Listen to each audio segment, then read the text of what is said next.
Well, hello, chat. How is everyone doing today? How are all my sweet, sweet, sweet babies?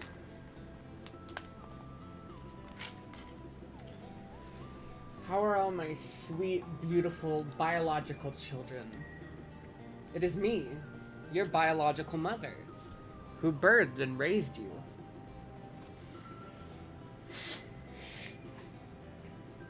How's everyone today?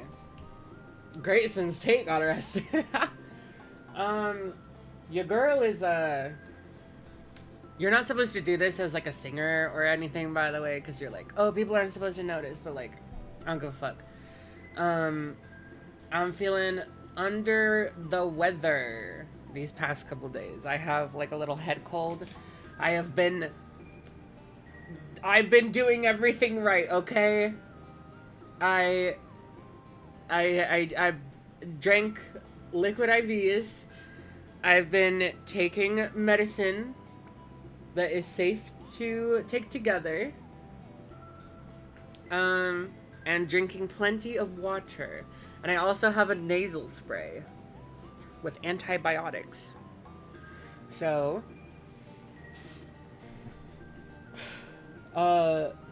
inshallah, we will heal sooner than later. And also, you guys, I just turned the AC on because it's like 87 degrees outside. And 60% humidity, which is not the most enjoyable weather to be doing a stream in. But the AC is gonna cool the room down. I'm gonna have to move the curtain again. I actually went to war in this room last night. There was a giant-ass cockroach. It sounded like there was a murderer in the house, based on how loud I was screaming at everything. Also, yeah, Safi's there. Everyone say hi to Safi. Oh, you did leave me a message in chat. Hold on. Hi, Chule. I found your channel some time ago and have been following your videos and story. I, too, have CPTSD from a lot of bad online stuff for years that happened to me. Hearing your story, and it saddens me. You were treated and traumatized like you were. I just wanted to say I hope you feel less trauma so it doesn't affect your life as bad. Sadly, I can't get justice for online creeps and etc. that done stuff to me. It's a long story. I support you and hope life gets better, and I'm happy you can get justice. You're a beautiful person. Thank you so much. That's actually extremely sweet of you.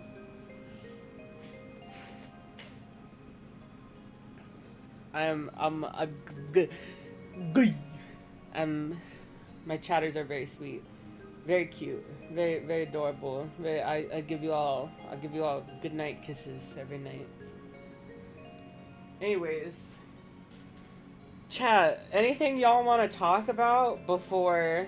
Oh no, I know Nisha. I know Nisha that you were Zealam.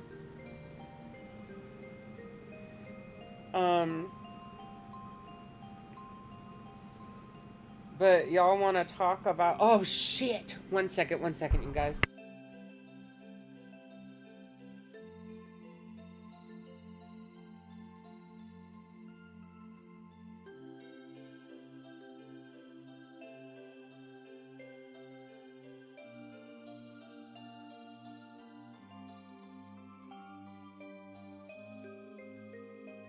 Sorry, I'm back.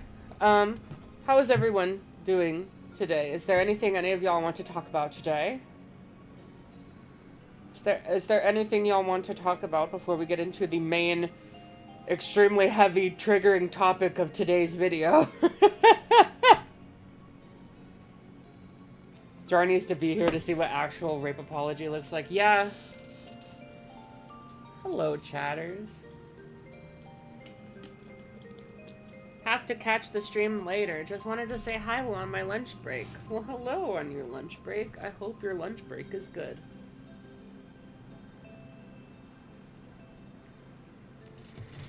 Do you like capybaras? I do. I do enjoy capybaras. How is your day? It is okay. I am under the weather, which isn't great, but I'm doing alright in other sense. I have this video I'm doing this stream today. I have another stream I want to do about like the Mormon Legos, the Utah Legos, the Mormon State Legos. Oh my god, my chips. No. I have a video or a stream I want to do about that. And then I want to do there's another stream I want to do. I don't know. I haven't been able to think about it. But then I have a new video coming out soon. The what now Legos? Things are pretty cool on this end. I think July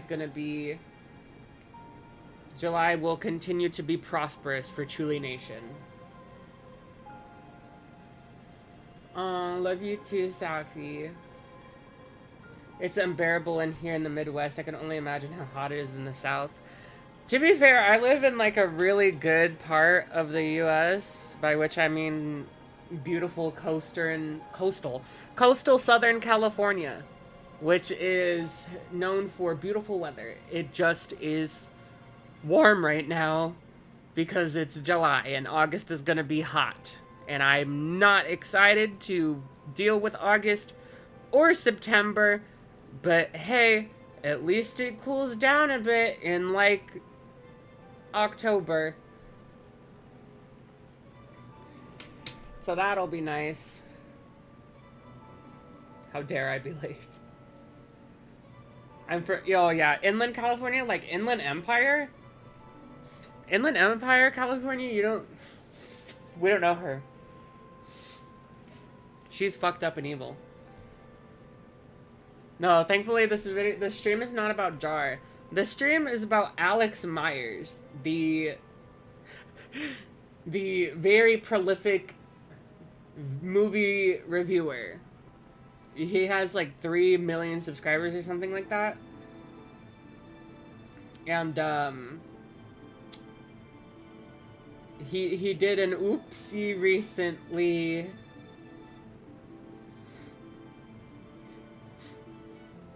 Glad to be in the southern hemisphere and in winter right now. Listen, your time is coming. Your time soon come.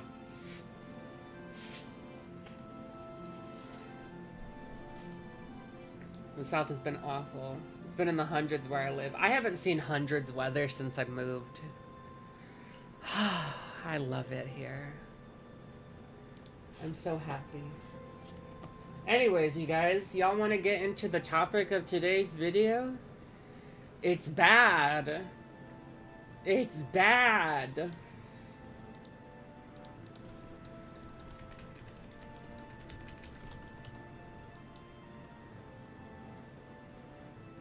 Alrighty. Well, I'm gonna go ahead and start things off by starting a poll in the chat, because who here has seen the movie Obsession? Very popular movie that came out not too long ago this year.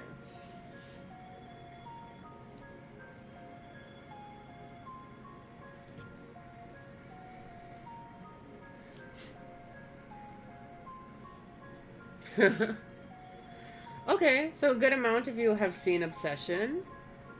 For those of you who don't know, this stream is going to be about Obsession and have a lot of spoilers for the movie. It is probably one of the most successful indie horror movies to come out in recent history.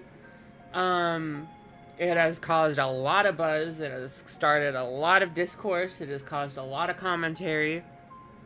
And that's because the story... Oh, Jesus Christ. Edorus Pax donated $5 to the nation. Hello July. I hope despite the evil going to be talked about this stream that you have a great stream and day. Thank you very much. That's very sweet. Yeah, Obsession is indie. It only costed like a few... It was like under $1 million to make.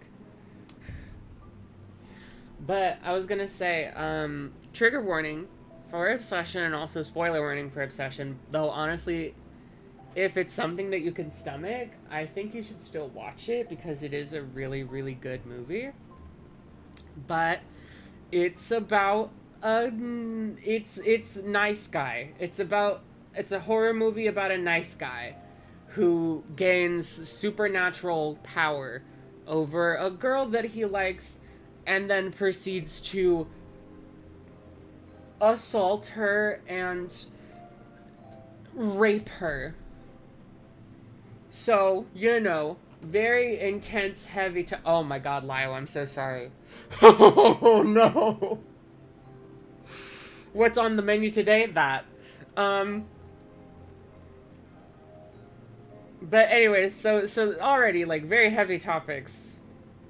And, then we have Alex Meyer, YouTube movie reviewer, who comes into the scene and spends the review hiding the assaulters, the assailants' worst actions, sexualizing the victim repeatedly, making sexual assumptions about the victim, and oh my god, just straight up lying about what happens in the movie so that he can make the assailant, you know, the rapist, sound better. And, you know, I have seen Obsession, so I will be able to point out exactly all the times that he lies in the movie, because, my god, he does that a lot. But, yeah, it's a bad, not a bad movie, but, like, it's a bad time watching that movie, and so it's, like, such tonal whiplash from watching that movie to seeing this review. Yeah, he's supposed to be the villain, and we'll, like, get into, because, like, I was doing, like, so much research about this, and I was, like, grabbing evidence of everything. Yeah, the main character, the rapist, is Bear. The victim is Nikki, a girl named Nikki. Anyways, 6-7 votes. I'm gonna kill myself. I'm scared of getting triggered. It is triggering. I got triggered. I watched the movie and I loved it, and I still got triggered. But yeah. We're gonna. I have a not re-upload of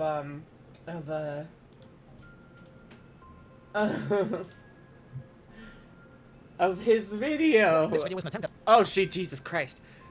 Of Alex. Leave me alone. Of Alex's video, and also the apology.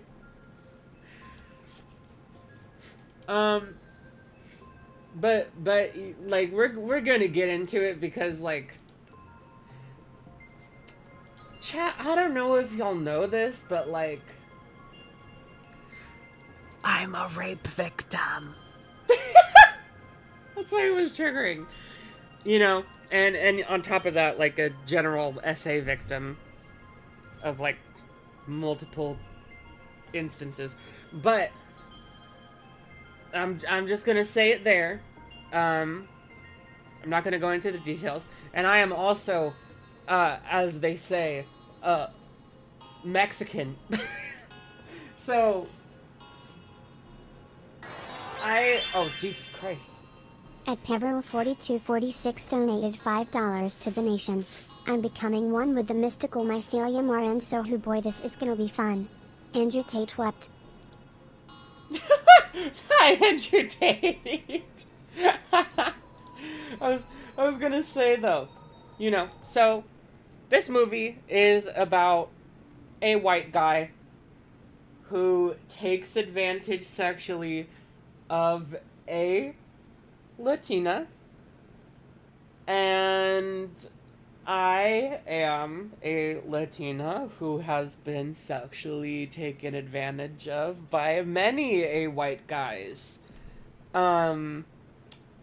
So while I don't necessarily think that there was, like, that the racial commentary was as in your face as, say, the como se dice, like, gender commentary, it is still pretty prevalent, at least to me. It's still, it still it's there in the back of my mind, even if it's not super intentional or as intentional as the commentary on gender dynamics between men and women and like a heterosexual situation. It is still there in my brain when I watched Obsession. And Alex Meyer has a lot to say about Latinas. Yay! I think the racial commentary is something to acknowledge, even if it's not the main thing. Exactly. Warning, this video was... I need to slow it down also, because I had this actually... I was, like, watching it again before stream one last time, and I was like, God damn, this guy doesn't shut the fuck up. I'm so fucking tired of him. I just put him on 2-speed. So, anyways. The fuck did he say about our glorious Latinos? Oh, you'll hear. Oh, you'll hear. Was an attempt at a good faith, nuanced look. Warning, this video is an attempt at a good faith, nuanced look at the fictional... Okay. We're literally 3 seconds in, but like, right here, I just want to point out again, also, oh my god, over 120 viewers, you guys, like the stream. Like the stream! This video is an attempt at a good faith, nuanced look. Good faith, nuanced look. I just want everyone to remember that descriptor when we get to Alex's faux-apology. Movie Obsession and the characters therein, which will probably upset some of you for some reason. Fuck off. Here, like, he literally... Oh my god. Oh. Part of me feels like this video was, like, meant to be rage bait. I can't tell if Alex himself just actually saw himself in the rapist so fucking much that, like, he needed to Pookie Crusade for the rapist, or if he genuinely, like, and, like, he genuinely doesn't understand how batshit the stuff he's saying, or if he's doing this intentionally. But, like, I'm getting ahead of myself, but, like, this is so fucking bad.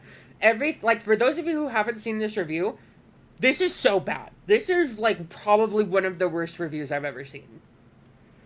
You know, I don't think I've seen the internet freak out about a movie like they have with Obsession. At least not in a long time. Okay, I don't care. It's one of the biggest indie film success stories of all time. Now, I don't make a lot of videos about horror stuff, but I mean, a semi-rom-com about a nerdy loser guy who gets the girl at the end. Well, this sounds like a nice, wholesome movie. But okay, let's check. Okay, that's obviously a joke. And I wouldn't read too much into that if he didn't spend the rest of the video constantly relating to the rapist and, like, pointing out how much he relates to the rapist at every point throughout the video. Like, I usually wouldn't care. I'd be like, okay, yeah, that's a joke about, like, oh, haha, total, like, mischaracterization of the movie that's obviously ironic, but, like, bruh. The irony starts to fade, and it starts to wane. Check it out. So come along, kids. Let's take a walk. I feel like I'm coming apart. I think about Also, you this all does the have time, movie clips in it. Nikki. And I try not to. You're in every song I listen to. Marching along as their song fills the air. Gummy bear. So this is our main...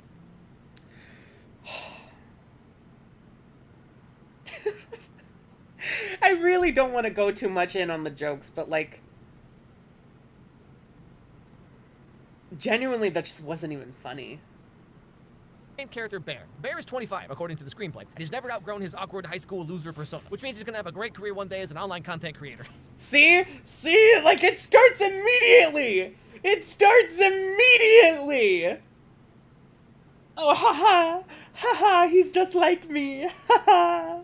And again, it wouldn't be so bad if the point... If he didn't, like, fucking become so serious about that sentiment. Like, obviously, listen, Obsession is literally, it could not be more obvious. Obsession is extremely obvious as a horror movie. It's an extremely obvious commentary on nice guy syndrome. Okay? Nerdy, insecure, nice guy syndrome. Okay? It's a commentary on how the sweet little baby bean can have a capacity for such cruelty and violence and dehumanization of others. Okay? So every time he points out, like, oh, he's so relatable, it feels like he's just completely missing the point that, yes, Bear is supposed to be relatable to a certain genre of guys. And a genre of guys that you should be just as wary about as other kinds of guys. Or just people in general. I mean, I don't know. Y'all seen them fucking sex crime statistics of how often men do it in comparison to women. But there's also, there's also room to say that, men being victimized by women is underreported. So, I don't want to rely on those statistics too heavily because they don't paint... There's evidence to suggest that they don't paint the most accurate story when it comes to, the ratio of how many men commit sex crimes versus how many women. But the commentary of the movie is very obviously about how the nice guy thing is a facade. That it isn't always super obvious who has the capacity to do sexual violence, okay? He's a sweet white guy. He is very much in the upper echelons of At Peveril society in 4246 terms of donated $2 to the nation. Bear meat contains worms. Tisman's is one of them. Yes, exactly. And so, like that's literally, and I would understand if Alex was playing into some of these things ironically to, try and emphasize the point of the movie. But it seems like he just says things not realizing that they're the point of the movie and that those stereotypes are being subverted to make the commentary that, it's not as, visually obvious, or it's not as super obvious, what people are like.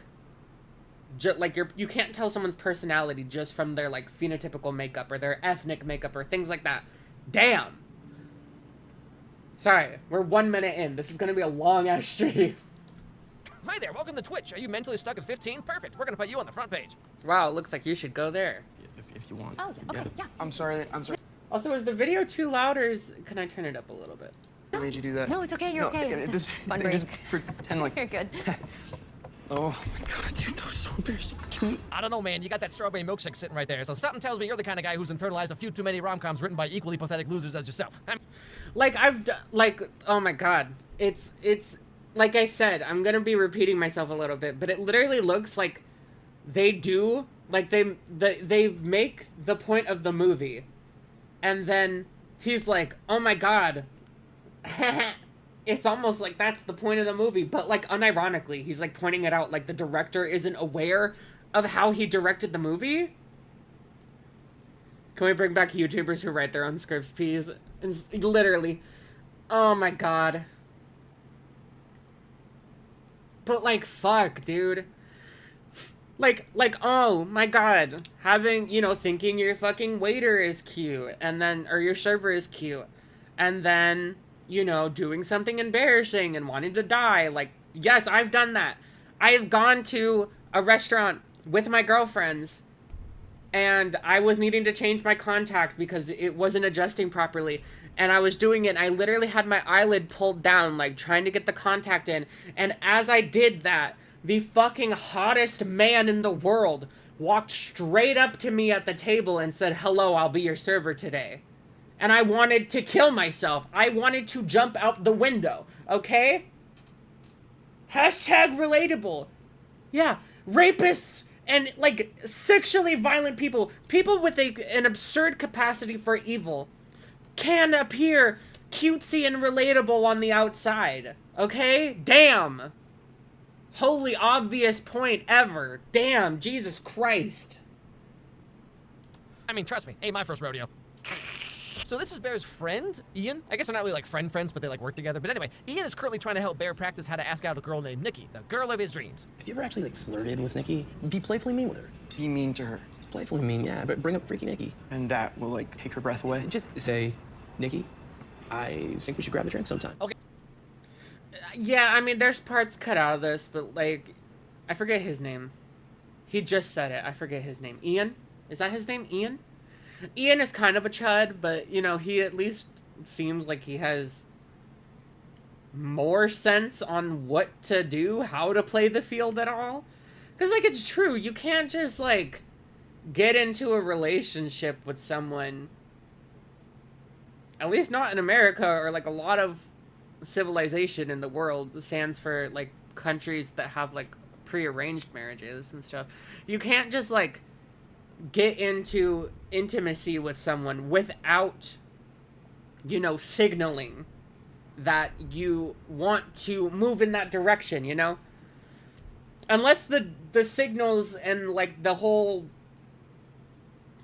what's it called? Like, the whole expectance of intimacy is already made, like, in a lot of, like, I think it's more common in, like, West Asia and South Asia.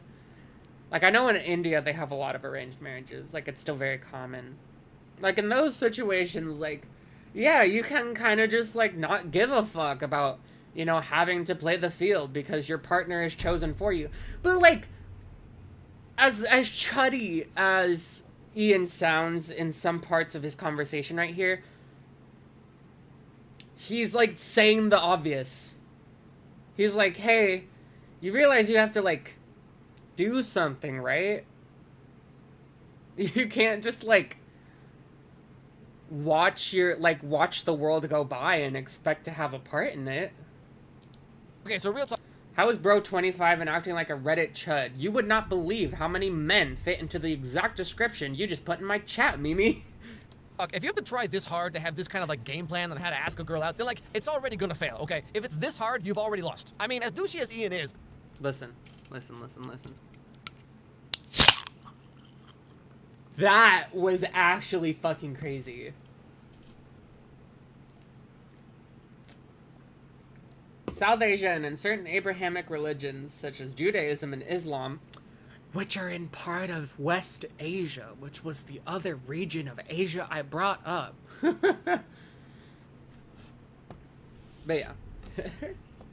Finally caught a stream. I'm watching your VODs late. That was clean. That was holy crisp. Exactly. What happened? Why is this it? video Oh, was an attempt. it restarted on me, But bring bro. up freaky Nikki. And that will, like, take her... Then like it's already gonna fail, okay? If it's this Okay, hard, okay. you've already lost. I mean, as douchey as Ian is, like he's right when he says, you know, have you ever even flirted with Nikki, like at all? Because it's really weird to come out of nowhere and be like, dearest fair maiden, I know we've only exchanged mere Okay, pleasantries yeah, I these agree with past this few part. years, This but I part is must normal. courtship. Bro, I just came over here to fart, okay? Anyway, so that night, Bear Alright. goes home and finds his cat dead. Apparently, it got into his grandma's medicine or whatever. No. Oh, no. How did you get into these? Little back And, okay. story. So Bear's living in his grandma's house, who recently passed away. So, you know, it's full of all kinds of grandma stuff, like insanely racist paperweights. As you might imagine. Alright. I don't even remember if that was in the movie or if he just was like, haha, old white people racist, haha. Old white people are racist. Not me, though. Cool millennial white guys like me are... We're not racist. Bear's got a lot on his mind. His cat died. He has no... Also, he's analyzing this completely sympathetically from the point of Bear, which is fine to a degree. To a degree. It is totally, like, normal to, like, see someone, like, and, you know, their cat dies and you're like, oh, holy fuck. But the cat didn't just die.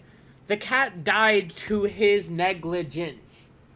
Like, he doesn't realize, and it's so fucking ironic because Alex is gonna bitch and moan about people not being able to do media literacy at all, having no media literacy with this movie. And then he doesn't realize the messaging of this scene. This scene is about his cat, who literally doesn't know what it's doing. It has like the cats have like the brain of like a 3-year-old at most. Okay? So the cat is a baby and he didn't secure the medicine and the cat got into it because he didn't keep the dangers away from the cat. And I'm like, bro. And like it shows right here that he's reckless and that he is he has recklessly caused the death of his cat. Which is a terrible fucking thing, and it would make sense to like feel so much guilt over that. Except Bear doesn't feel guilty over it. He immediately blames the cat in the dialogue. No idea how to ask out Nikki. How did you get into these?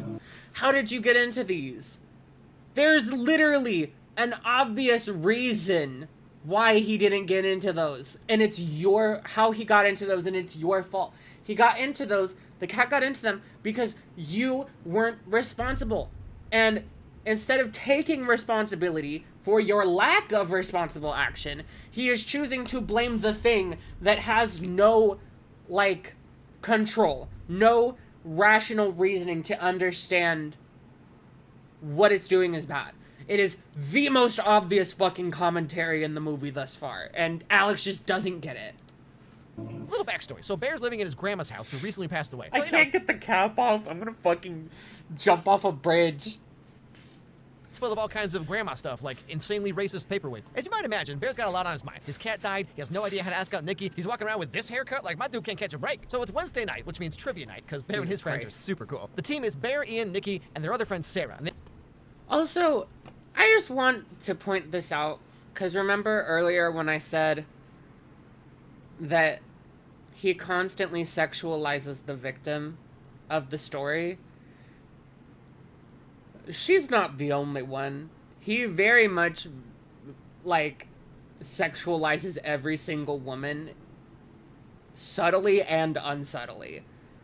Like, this is very unsubtle. Like, oh, the boys, their boys are all goofy drawn, and then the female avatars are, like, doing fucking, like, oh my god, they're doing, like, when you go to art school and you're doing, like, those, like, nude model, like, sketches of everything, that, like, that's how he's drawing these women. Like, they're fucking paid nude models and stuff. They're, like, contorting themselves into the weirdest poses possible for maximum exhibitionism. they all work together at this, like, music shop place, which seems to have a lot of employees for a random store on the side of the road in the middle of nowhere. So he's feeling pretty down, as you could imagine, but Nikki, of all people, calls him up to ask if he's gonna hang out with a friend group that night. I don't think I can tonight. I'm just catching up on some stuff.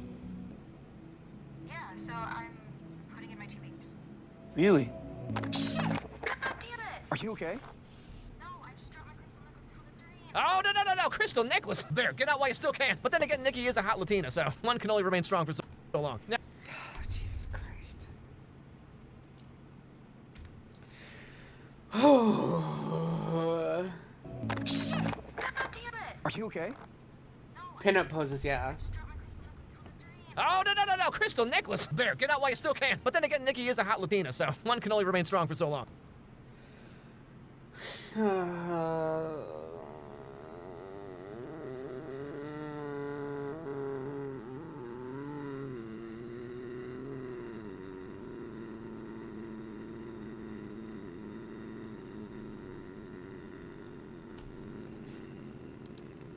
One more time.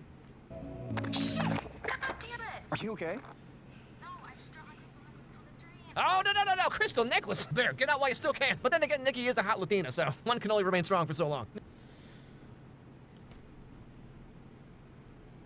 There are certain things you can say about this brand of humor, and whether or not it gets a pass depending on, you know, the context.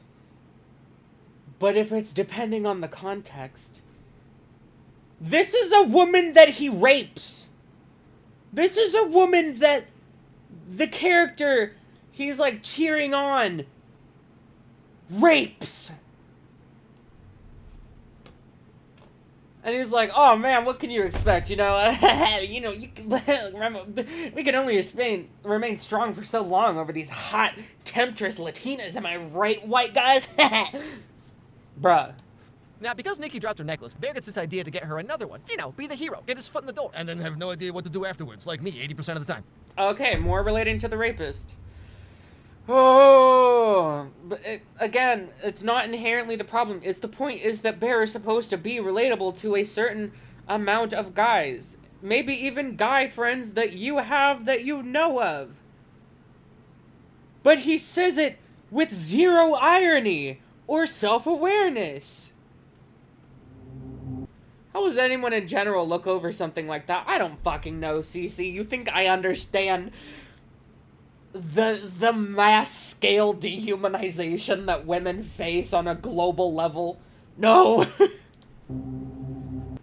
What do you mean Alex Meyers is a 38-year-old divorced man?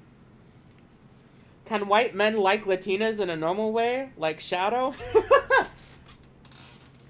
Yes. I'm literally dating a white guy right now. Like, he's, you know, I'm dating a cute, sweet, awkward white guy. The same guy that would probably find a lot of Bear's early actions relatable. I don't think my boyfriend would be looking at Bear in totality and, like, uncritically and unironically relating to him on every level, knowing the kind of person that he actually is beneath the surface. Because my boyfriend is a lot more than just a quirky, awkward white guy with insecurities. He's so much more than that under the surface. And, like, this guy, Bear, is so much different under the surface. Bear has so much more under the surface. I've heard that he's twice divorced, but I've also heard that he's only been once divorced. I don't really care that much. I don't, like, want to speculate on his personal life to that degree. He's shown his ass enough in this video, you know? Truly is dating Shadow the Hedgehog. More accurate than you would think.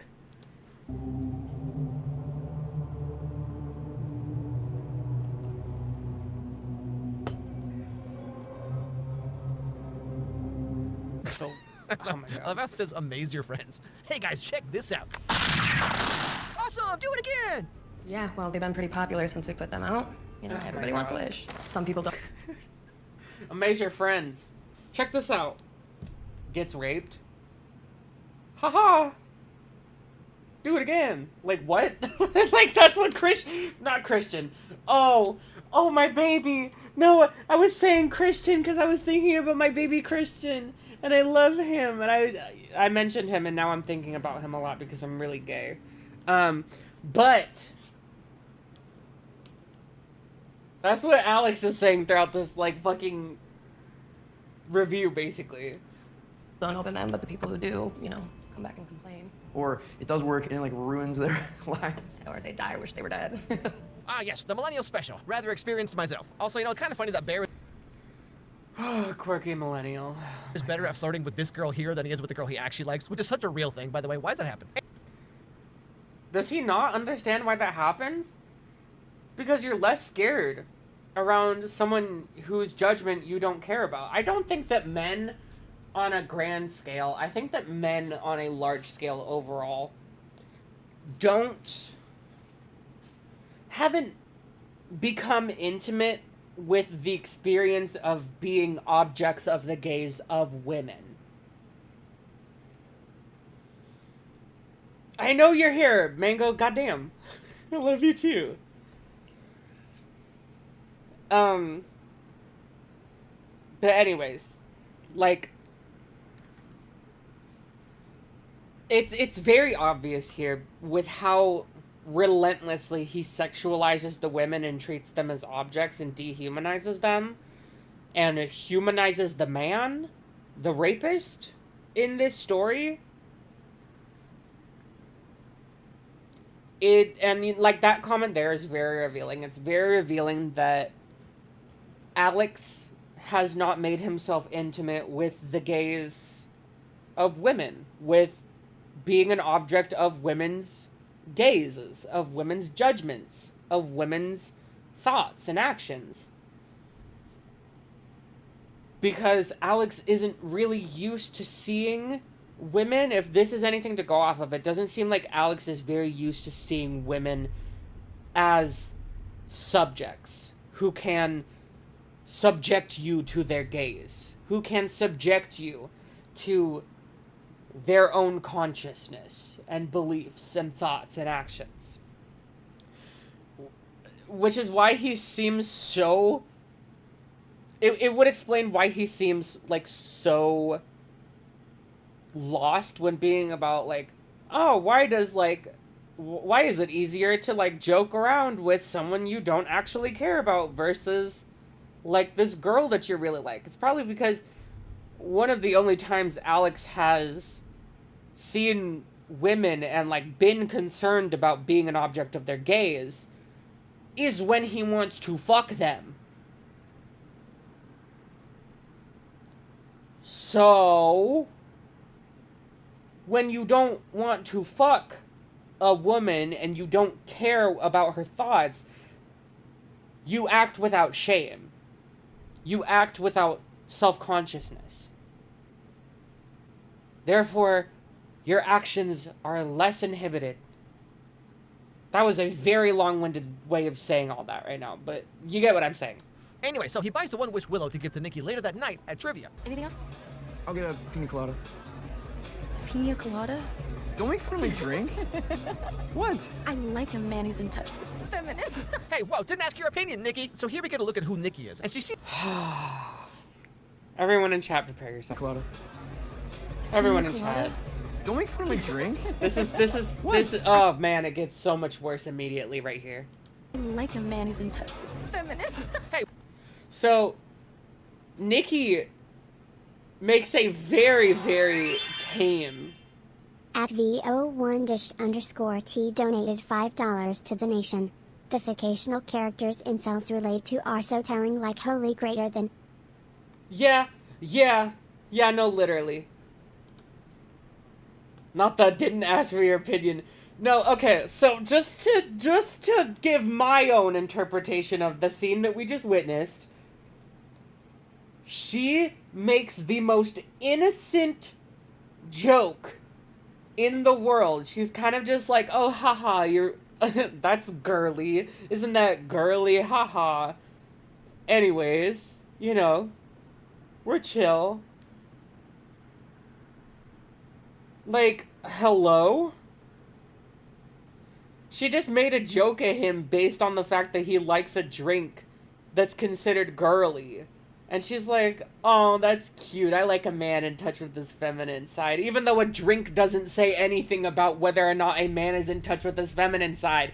Again, it's a very obvious commentary on how fucking Bear is encapsulating the soft boy aesthetic in every way, down to his drink choice, based off of stereotypes that really don't determine what he is actually like as a person. Because he's not a soft boy, he's just a quiet boy. And don't you ever get those two confused. Anyways, gotta bounce, gotta watch the world later, have fun, or not. No, we will make our own fun. This is such a fucking tragic frame to pause on. But... okay, so, like, that's what has happened. It serves a narrative joke. He doesn't get it. And instead, Alex goes... he makes all of his assertions, the following assertions based off of the clip I just showed you. Hey, whoa, didn't ask your opinion, Nikki. So here we get a look at who Nikki is. And she seems like she's kind of one of those girls who's like those like ball buster types, you know? And she's always like, ha, bitch can't handle all this. I've never met a guy who can keep up with me. And then they just lay there like SpongeBob. Also...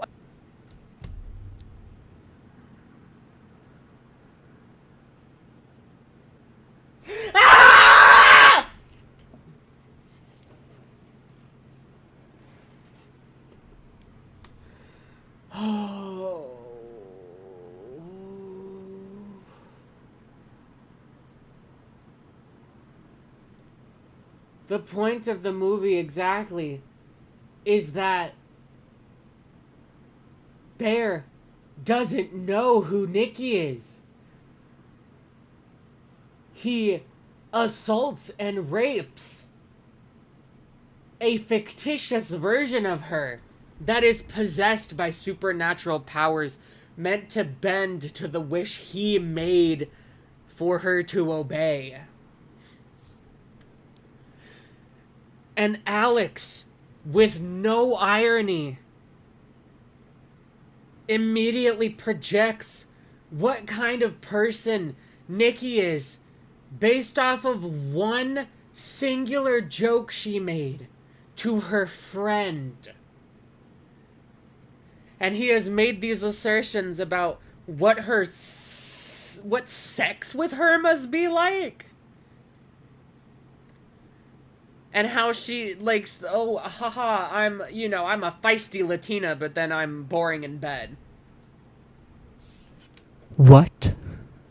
Alex! Again, so much Girl, I don't have earbuds on and my window is open. I'm so sorry. ironic. But earlier, Bear was like, you want me to be mean to her? Why would I do that? But then she's literally doing the same thing to him right now, and it's... She's not even being mean to him. She's not objectifying him. She's just making him feel girly. She's like playing into a stereotype that's not even objectifying. She just harmlessly and obviously not seriously acknowledges a stereotype. A stereotype of a soft boy. Which is exactly the stereotype that Bear is meant to encapsulate. clearly working, so... interesting. Okay, so trivia's about to start, and Bear's left standing there with Sarah, the other girl. See, woman, a female has entered the vicinity. We must pose her like a OnlyFans model. As we know, that is women's only job in this world. Whore. They work with that I mentioned, and he tells her that his cat died earlier that night. What? Sandy died. Okay, this first one's a two-parter. What? You notice how he says Sandy died and he's not saying the fact that Sandy... Oh man, I left out the fucking shit. I left out shit that poisoned Sandy because I didn't put it away properly. Monster Go. Here we go. Really? This animated film features a blue genie. Here, I'm so sorry. Notice how obvious that is! Are you guys noticing how obvious the commentary here is? How obvious the narratives of the movie are? It's not hidden.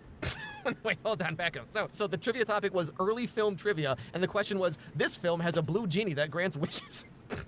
Ah, yes, the ancient year of 1992. When does Obsession take place? I don't actually remember.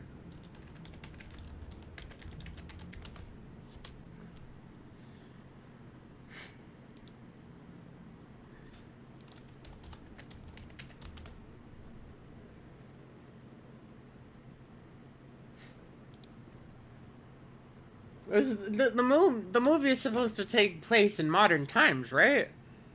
Did I miss something? The movie takes place in modern times. Right? Like Alex, I don't mean to bust your millennial bubble right here, but 1992 was 34 years ago.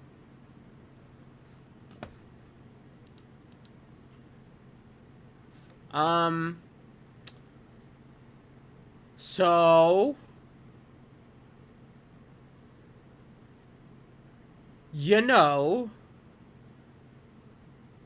But more importantly, so here we get a look into the dynamics of the whole friend group. Okay, so Ian is kind of like a douche, right? Nikki seems like one of those girls who's one of the guys. I like how a woman can't, like... Because Nikki isn't like a pick-me. She doesn't act like a pick-me in the movie. She's just confident. And the fact that, like, he mentions this girl who is, like, confident and stands up for herself and is brown and Latina, you know, like, the second she doesn't fit, like, the docile female archetype, He's like, she acts like one of the guys. It's so this movie review is so revealing. You know, and Bear has a huge crush on Nikki. Do you think he related to Scott Pilgrim? I wouldn't put it past him. Even though Sarah over here is clearly into Bear on some level, and he just like doesn't notice, doesn't care. So Bear's choices are Crystal Mommy or Septum Girl.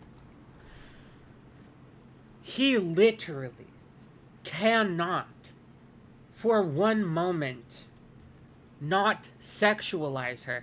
Also, I want to point out something here. Movie shot, movie shot, movie shot, red carpet. There is an unsubtle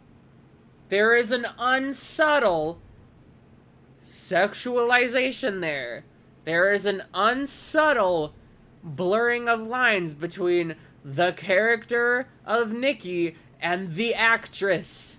There is a subtle blurring of lines there, and considering he will talk about the character Nikki while using photos of the actress and sexualize the actress in that way and being like, she's such a hot Latina, look at her, she's so hot, and it's just like a picture of the actress, like herself divorced from the character. Girl. Like a douche, right? Nikki seems like one of those girls who's one of the guys, you know. And Bear has a huge crush on Nikki, even though Sarah over here is clearly into Bear on some level, and he just like doesn't notice, doesn't care. So Bear's choices are Crystal Mommy or Septum Girl. Yeah, fuck off. Fuck. Oh my god, I fucking hate you, Alex. So this dude never stood a chance. Like, yes. you might as well put that chassis belt in your Amazon cart right now, my dude. Isn't it so cool how dominant and isn't it so cool how sexually dominant brown women are?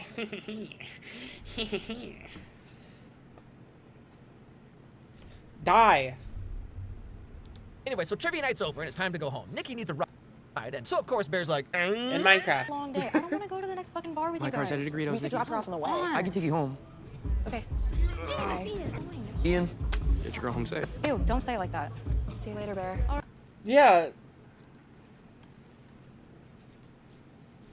That's not Nikki acting like she's one of the guys. That's just Nikki not being a pushover and like voicing when something makes her uncomfortable that men do. Alright, Bear. yeah, that's me. You're probably wondering how I got here. Oh my god, more related to the rapist. So Bear takes Nikki home, and of course on the way they have some kind of heart-to-heart talk, you know, talk about life, man. It's all very Life is Strange, you know what I'm saying? Come on, Max, let's get out of this town. I hate my dad. Just not happy there. I mean, it's just a job, Nikki. Yeah, well, I want to write. Oh, a Crystal Mommy and the writer. Well, something tells me this movie would have gone the same way for Bear, whether he made the wish or not.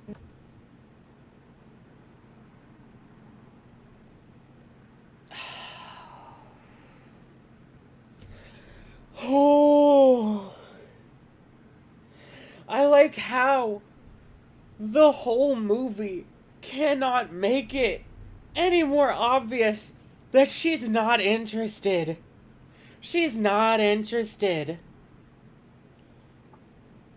And all he can see is, Crystal Latina mommy. Oh, she wants to be a writer too.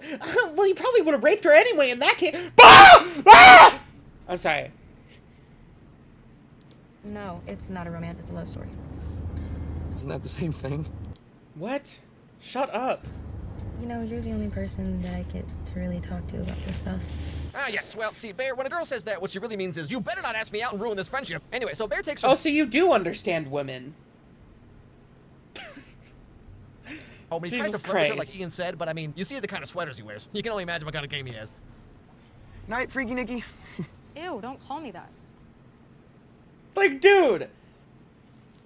She's not, like, yeah, she's not being nice about it, but, like, that's a weird comment to make. That's not so much as, like, oh, you're girly for a guy, haha. Like, oh, you're girly because you like pina coladas. He calls her Freaky Nikki. Girl. I know, I was kidding. Do you like me? And she's, like, so direct. And she doesn't even ask that. You can tell in the way that she asks that she's not interested, and she's just wanting to be like, hey, I'm not interested, you know?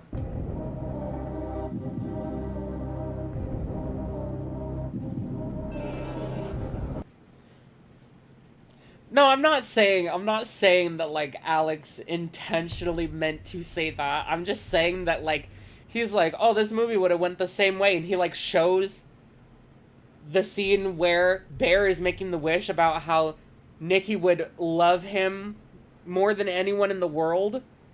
And I'm like, dude, what happens after that happens is he rapes her. And the fact that you're making jokes about how the person who gets raped in the movie is like, oh, she totally would have ended up in that position anyway underneath him, is like crazy. Crazy. And like constantly sexualizing her. $5 to the nation. Currently homesick, but your content always makes me feel better. Also, can we throw hammers at this guy? You know what? Sure. Also, thank you. Thank you, thank you, thank you. That's very sweet of you. I'm glad that I can, my stuff can make you feel a little better. Tone deaf as fuck, exactly. I think we're good friends. What? My dude, she's leaving anyway. This is your chance. She says, do you like me? And then you say, what? Yes, I do. Also, apropos of nothing, I'm gonna get a haircut. So I mean, he should just be honest so she can be like, nah. don't worry. But alas, he says no when she goes into her house. One wish, Willow. Meyers are friends. You only get one wish. I wish Nikki Freeman loved me more than anyone else. Shrekin.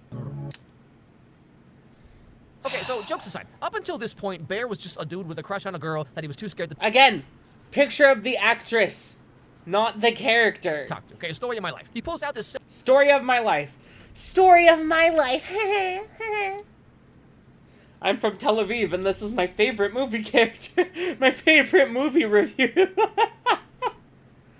$7 wishing toy. He's like, golly gee, I sure wish Nikki loved me too. But here's where everything changes, okay? Maybe you want to come inside? I mean, I did just lose my cat, Bear. You lost your cat? Oh, wait. I mean, you lost your cat. I'm so sorry. So what's your Oh my god. Let's see. Nick. Etsabeat Kai Sides donated €5 to the nation. Jesus, this Alex dude is bad. I've seen some of his other reviews. He can't even review Zootopia 2 competently at all. Really? He can't review Zootopia 2 competently? Alright. Nikki's starting to act a little out of character. She's saying things that don't make sense. She also demands to go over to his house to spend the night. Yeah, I'm sorry. Yeah. Nikki, She's acting weird. She's literally... And I don't mean acting weird as in, like, emotionally weird. She's not acting weird. She's acting inebriated. She's acting under the influence. Why? My dad's dying. And you know, to Bear's credit, he's not immediately jumping at the chance to take...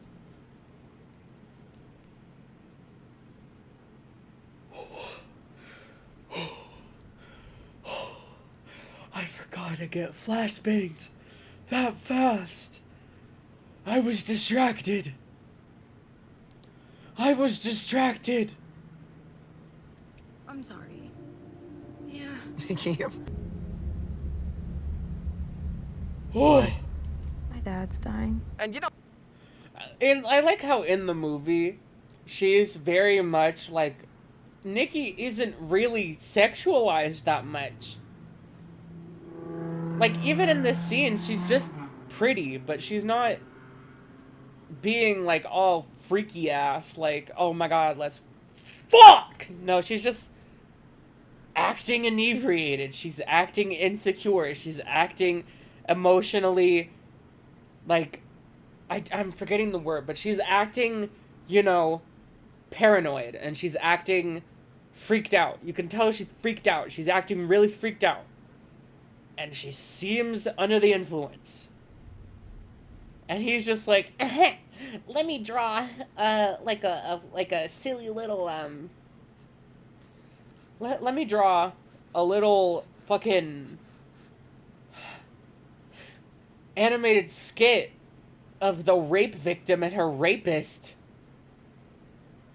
getting it on.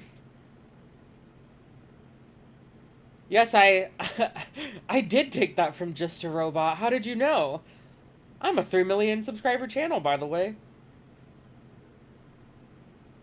No, to Bear's credit, he's not immediately jumping at the... To Bear's credit.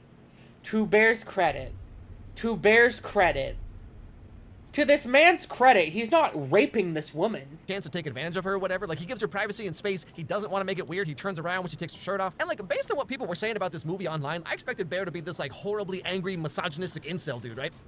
He didn't immediately rape her when she was inebriated, and he knows her personally. What a great man. We need to give him kudos. You don't understand. We need to give men credit for not raping their female friends first chance.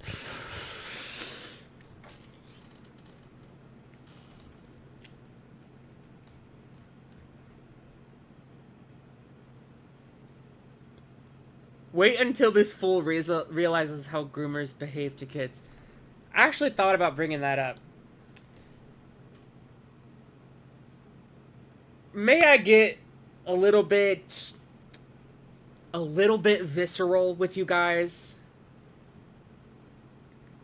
May I get a little visceral with you guys about this sentiment of you need to give kudos to men who don't sexually assault people at the first chance, at the first opportunity to do so with maybe minimal consequences? I have friends who were minors, who were made vulnerable to adult men in their cars. And the men didn't take the opportunity to take advantage of them. At the first chance, that was that instance. Guess what still happened later on? Once that trust was built. Guess what happened once the trust was built? Because the man got her drunk in his car and made her more vulnerable than she already was as a minor. And then used him not doing anything in her intensified vulnerability as a drunk minor to then take advantage of her as a sober minor.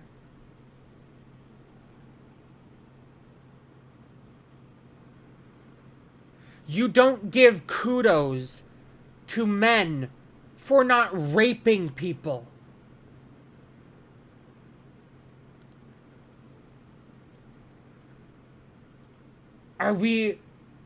Something tells me that if the roles were reversed here, Alex would not be giving kudos to the woman for not raping a man who's clearly under the influence and not in his right head. At Goosebumps67 donated $1.99 to the nation. Fun fact, Alex has been divorced twice. I've heard Upside-down that. face I've also emoji. heard that it's only once. I don't know. Unless there's, like, sufficient evidence that I don't have to go out looking for, I don't really care to figure out what the truth is on that matter. There should be no points awarded for anyone restraining their urges from doing something terrible to their partners ever. Exactly. But, like, up until this point, he's just some super socially awkward loser who has a crush on a girl, and he uses a $7 wishing toy that he assumes is not going to work. And then when Nikki starts acting like this, he's very confused and put off by it. Alex! Alex, you're pointing out the point of the movie! Alex! Alex! Alex, you're reading reviews from people who have seen the entire movie and being like, well, he doesn't act like that right off the bat. Alex! It's not about how he acts right off the bat. It's about how he acts once he's in a position of power over Nikki. And not just like in a one instance thing. Because based on Bear's psychology that is revealed throughout the movie, he clearly doesn't care about taking advantage of Nikki. What he's scared of is consequences and responsibility. It's very likely that if Nikki was just under the influence of something but still had some memories of something, she could report him to the police if they ended up having sex or like getting sexually involved with each other, if they perform sexual acts on each other. It's not that Bear wants to be a good person and isn't a bad person. He's just too scared to be the bad person he is immediately, because there's still a threat of consequences there. Noodles, no. I would never make a video about Peaches, I don't think. I don't think I have one much to say about her. And I'm friends with Lio. What were you doing? I was just going to the bathroom.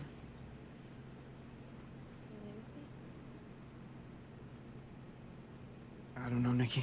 Obviously, things get different later on, but at least up to this point, Bear has, like, no idea that the wishing willow worked. And again, to his credit, the very next day, he immediately tells Ian that... To his credit.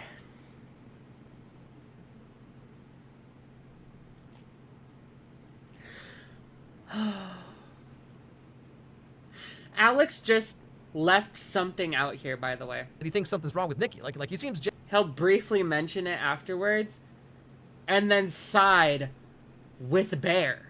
Genuinely concerned. Just pretend like we're laughing. Yeah.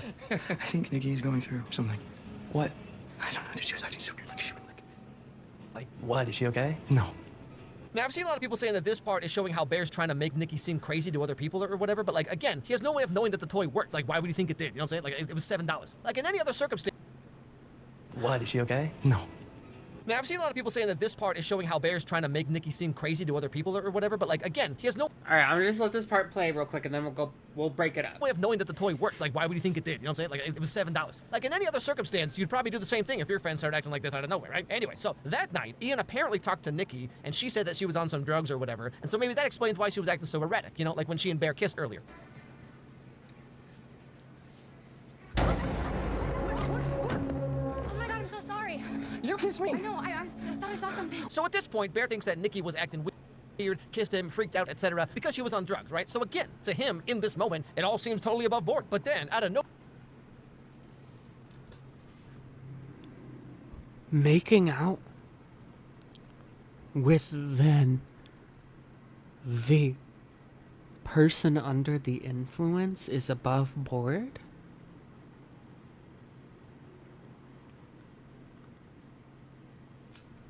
she said that she was on some drugs or whatever, and so maybe that explains why she was acting so erratic, you know, like when she and Bear kissed earlier. Oh my god, I'm so sorry. You kissed me. No, I thought I saw something. So at this point, Bear thinks that Nikki was acting weird, kissed him, freaked out, etc., because she was on drugs, right? So again, to him, in this moment, it all seems totally above board. It's not above board. One moment.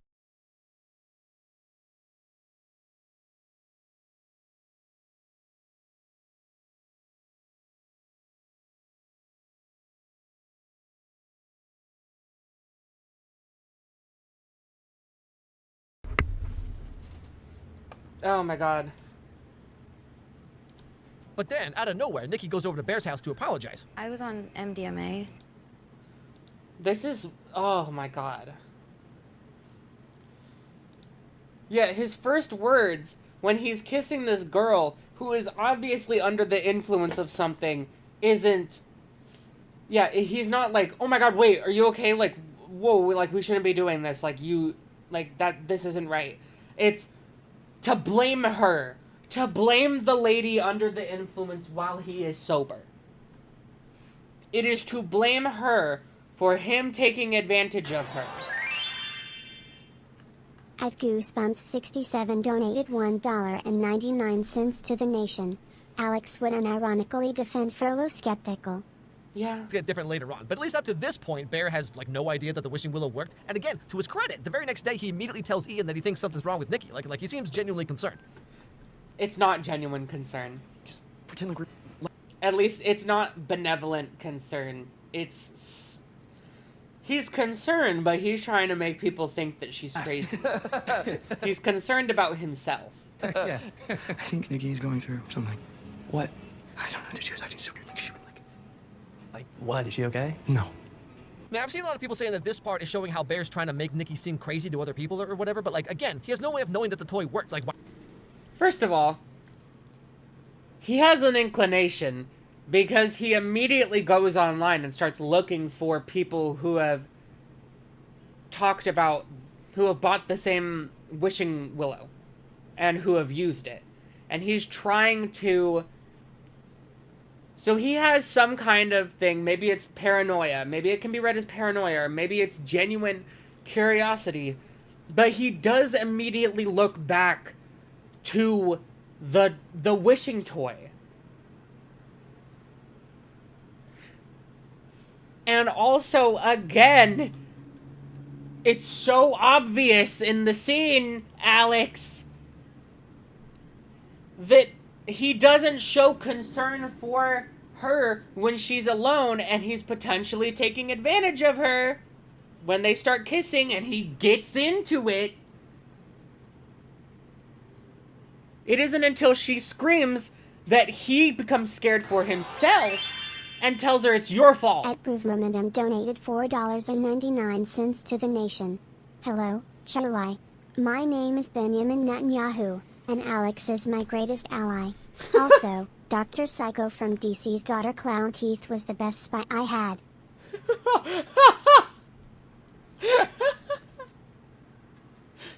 Israel GPT, generate me a movie reviewer that the IDF would love. Why would you think it did? You know what I'm saying? Like, it was $7. Like, in any other circumstance, you'd probably do the same thing if your friends started acting like this out of nowhere, right? Not after making out with them. And my friend was acting erratic and crazy and, like, under the influence of something, I would not make out with them, blame them for that happening, and then tell people that she was acting crazy. While failing to mention that I started making out with her while she was acting crazy and inebriated.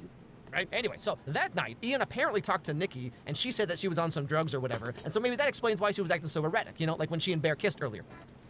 And I like how he mentions this, something about the framing of, oh, when they kissed. Like it's consensual.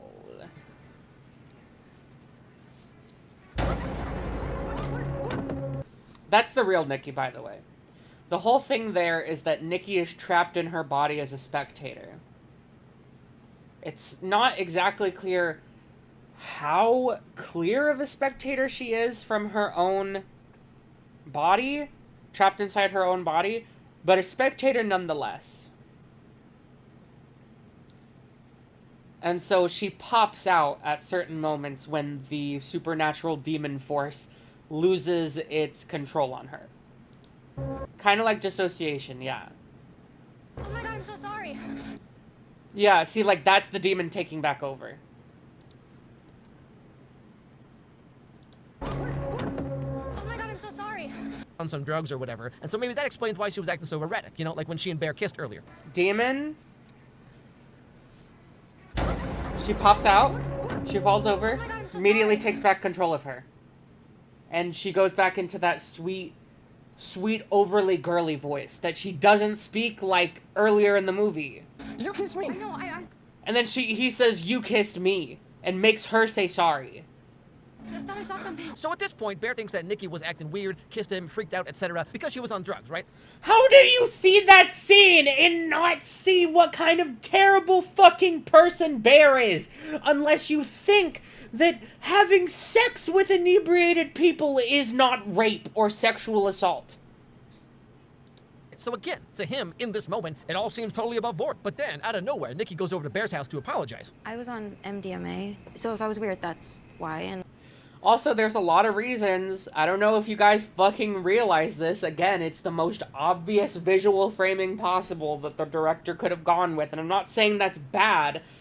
I just think it's astounding how the creator makes the most obvious choices in every single way. Narrative framing, visual framing, musical framing, makes at every step of the way.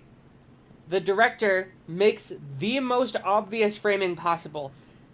And some men just don't get it. Right here. This is not the real Nikki. This is not the real Nikki. Which is why she's in shadow. She's a silhouette. She's just a husk right now, being inhabited by someone else. There is a light above her head, meant to symbolize a presence inside of her. And look, what's behind her? Another presence. Real Nikki, demon, is currently over her actual body because it's the one that has control over it, and she is stuck behind herself as a spectator.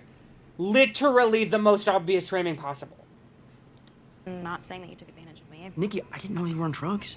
That's what I'm saying. I'm not saying that. I'm not saying what? You took advantage of me. I don't think I didn't. I know, that's why I'm saying you didn't. Okay, see, this is my point. Like, given the circumstances, Bear's being pretty normal about this, okay? No, he's not being normal. He should be saying that he was sorry. Given what he does and does not know. This is Bear being a bad person. No, by this point in the movie, like, he could have slept with her, or he could have taken some kind of advantage of her. You need to go to jail for animating this alone. I didn't. I know, that's why I'm saying you didn't. Okay, see, this is my point. Like, given the circumstances, Bear's being pretty normal about this, okay? Given what he does. He's not being normal. He's being a piece of shit. He's being predatory. And does not know by this point in the movie, like, he could have slept with her, or he could have taken some. You know, like, he's not a... Listen, I know he went on to, like, rape her and stuff, and, you know, he did, you know, take advantage of her at least a little bit, and he's denying it vehemently and pushing the blame onto her, but, like, you don't understand. He could have raped her from frame one, okay? Alright? He's just a guy right now. Damn. Kind of advantage of her. Also, drawing a sexualized, inebriated depiction of the rape victim. Classy. Real fucking classy, Alex. But he was rather gentlemanly at the time. I mean, you know, for a guy who has this many Cosby sweaters. Wait, do you think this was on purpose? Like, Haha, Cosby sweaters. Haha, Cosby, he's a rapist. I'm not even gonna actually acknowledge Bear as a rapist in this entire review. do you think they dressed him like this intentionally? I really Yes! like what we have, and I want to be honest about some things, and it's really important for me. It's okay. I know you like me, Bear. Why do you like me? Would it freak you out if I said yes? And thus begins their relationship. They start dating. Again, draws the guy normal, and the girl as all, oh, she's curvilicious. Foot curves everywhere. Fuck you, dude. Hanging out, kissing, doing the devil's tango. And Barry's finally living the life he always wanted. Hot dog. Turns out Nikki was in love with him the whole time. What do you want to do? I mean, I've never really asked. She doesn't speak like she normally does. She's talking so delicate and, like, overly feminine. Overly delicate, overly feminine. We're at 11:45. Let me go back to how she normally talks when she's herself. Hang out with the friend group that night. I don't think I can tonight. I'm just catching up on some stuff. Yeah, so I'm putting in my 2 weeks. A deeper tone. She has a more full tone. Really? Shit! God damn it! Are you okay? No, I just dropped my crystal necklace down the drain. Oh, no. She has more emotion in her voice. A crystal necklace. Bear, get out while you still can. But then again, Nikki is a hot Latina, so one can only Nikki, and it's the actress. remain strong for so long. Now, because Nikki dropped her necklace, Bear gets this idea to get her another one. You know. Like, ruins their lives. Or they die. They're flirting with this. Anything else? I'll get a pina colada. Pina colada? Don't make fun of my drink. What? I like a man who's in touch with his feminine. Hey, Way more emotive as the actual person. She's way more emotive. You can see so much more of her personality shining through. She speaks with a deeper tone. And even when she does speak with, like, a softer voice and she's being friendly because she has a friendly voice on, it still has a lot of emotion behind it, you know? Versus right here, she just speaks so soft and feminine, like there's no emotion behind her voice. She's an automaton. That's why, and not saying that you took advantage of me. Nikki, I didn't know you were on drugs. That's what I'm saying. I'm not saying that. Not saying what? You took advantage of me. I don't think I didn't. I know, that's why I'm saying you didn't. Okay, see, this is my point. Like, given the circumstance. Immediately very submissive, immediately very Bear's docile. being pretty normal about this, okay? Give like this and Yes. and that's And then she gets even more docile in her voice. What we have, and I want to be honest about some things, and it's really important for me. It's okay. I know you like me, Bear. Why do you look at me? Would it freak you out if I said yes? Also, again, very narrative I framing. like what we have. He's seeing the silhouette. Not only is this encapsulating how, you know, Nikki is just a husk at this point. And I want to be honest about some things, and it's really important. It's saying that for the viewer, but it's also showing us how he sees her. How he doesn't see her face. He's not looking into her eyes that can pass judgment, that can show emotion and feeling.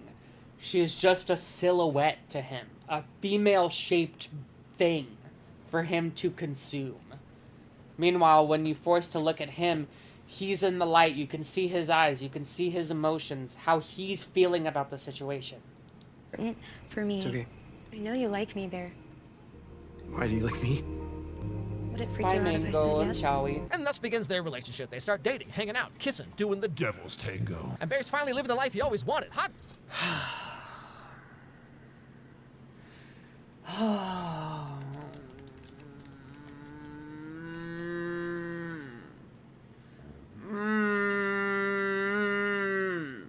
Dog. Turned out Nikki was in love with him the whole time. What do you want to do? I mean, I never really asked. Well, that's not all your fault. Call me a closed book. Well, I guess the good thing about a closed book Is that I can return it to the scholastic. She speaks so delicately. Why does he describe rape like that? Yes. Book fair and exchange it for the new Animorphs book. Maybe this is the one where things finally start making sense. Oh my god. No, it still doesn't. Now, suddenly, Bear gets a phone call from Fuck was that joke? Ian. See, remember when Nikki Banana told Bear fuck that her off. dad was like sick or whatever? And Bear told that to Ian, and apparently Ian looked into this because as far as Ian knew, Nikki hated her dad and hasn't seen or talked to him in like years. Again, the actress. I looked during the dating scenes. Nikki used AI art, and it's mentioned she's a writer, so it's more apparent that she's not herself. She would be anti-AI. I did forget to mention that, but yes, that exactly that. I'm gonna tell Sarah about this because I don't want to spread drama. I looked into Nikki's dad having cancer, and he's healthy as a baby. The heck does that mean? My dude, babies just have constant projectile vomit and diarrhea. The heck are you talking about? Also, how exactly would you find this out? Like, pretty sure you can't just call up a hospital and they tell you someone's medical history. Okay, so is Ian lying about this? Or was Nikki lying to Ian and Sarah about her dad this whole time?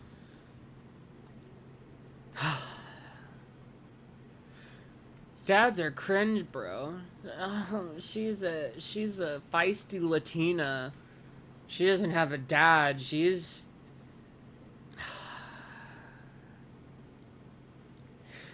broken. She doesn't have a dad. She's a feisty Latina. She needs a man to come and tame her. It's clearly the narrative that you're not supposed to take from this. It's the narrative you're supposed to acknowledge as wrong and reductive and stereotypical and fucked up. Time? But okay, let's assume it's all true. Bear goes back to talk to Nikki about what he just learned. Does your dad really have cancer? Oh, no, no. What? No, no, no, no, no, no, no, no, don't do that! See, and even when she's emoting, she has that smile on her face. It's clear that none of her emotions are genuine. I thought we were having a nice day! Okay, see, Bear, I don't know why you're making this face. You wanted the Crystal Mommy Latina experience, and you... A woman is acting crazy. Latinas, am I right? Guys, I know a lot of other people. There's been a lot of men of various colors who have, you know, been hesitant to be like, is this racist? You know, I'm teetering on that, but I'm not sure if I want to go ahead and say it's racist. This is racist. This is This is fetishizing a racial demographic of women based on their race and playing into that for your own sexual fantasies. And on top of that, the girl you're doing it about is currently under mind control. The stereotypes that you are making fun of Latinas for are not the actual Latina character. That's not the actual character's personality. And you're being weird as fuck. And it's not like Latinas are just, you know, existing as another demographic in the world that, you know, have harmless stereotypes. ICE has been killing people! ICE has camps! ICE has been raping and sexually assaulting and deporting and locking up Latinas for the past many years, but especially since the last guy got into office. They are actively being targeted by the government and are being subjected to intense fucking violence and cruelty. Now is not the time, Alex! You got the Crystal Mommy Latina experience. You need to get the lobotomy experience. But here's where Bear starts to maybe kind of realize what's really going on here. Bear, I love you so much. I don't think I could live without you. You love me more than anyone in the world? Yes, more than anyone. Now, okay, up to this I'm gonna leave that there. We're gonna keep playing, and then we're gonna go back and break it down. point, I feel like Bear has plausible deniability. I mean, there's no way he would have known the cheap toy would work. He was... Despite the fact that he immediately suspected it. Genuinely concerned for Nikki the day after it's... That was him trying to cover his ass after he exclusively tried to blame Nikki for partaking in a sexual act when she's not acting with a full deck of cards, and she's clearly inebriated or under the influence. Started, and he refused to take advantage of her even when it was, like, presented to him, right? No, he didn't. He did start taking advantage of her and only stopped when she freaked out. I mean, she kissed him after all, right?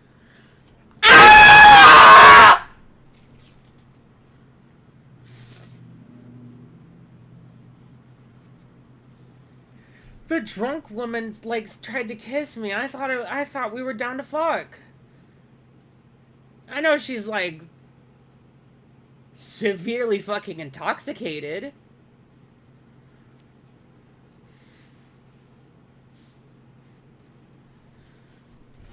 I'm sorry, chat. I'm sorry.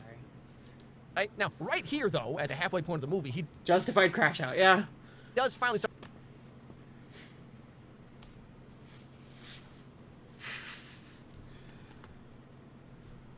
Oh.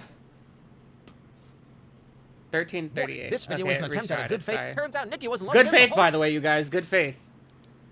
Remember that. Here's where Bear starts to maybe kind of realize what's really going on here. Bear, I love you so.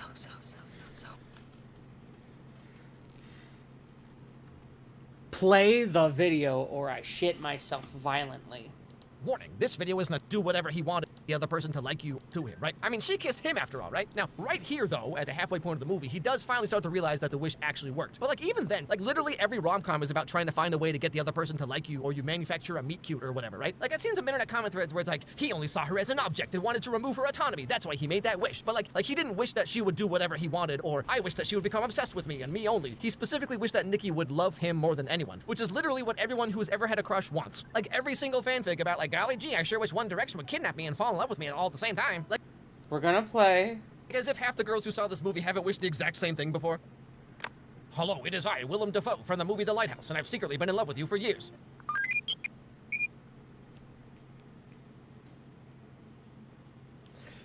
I want to point something out to you guys. Now, if you are doing what you consider a good faith and analysis of a movie and its characters, would you mention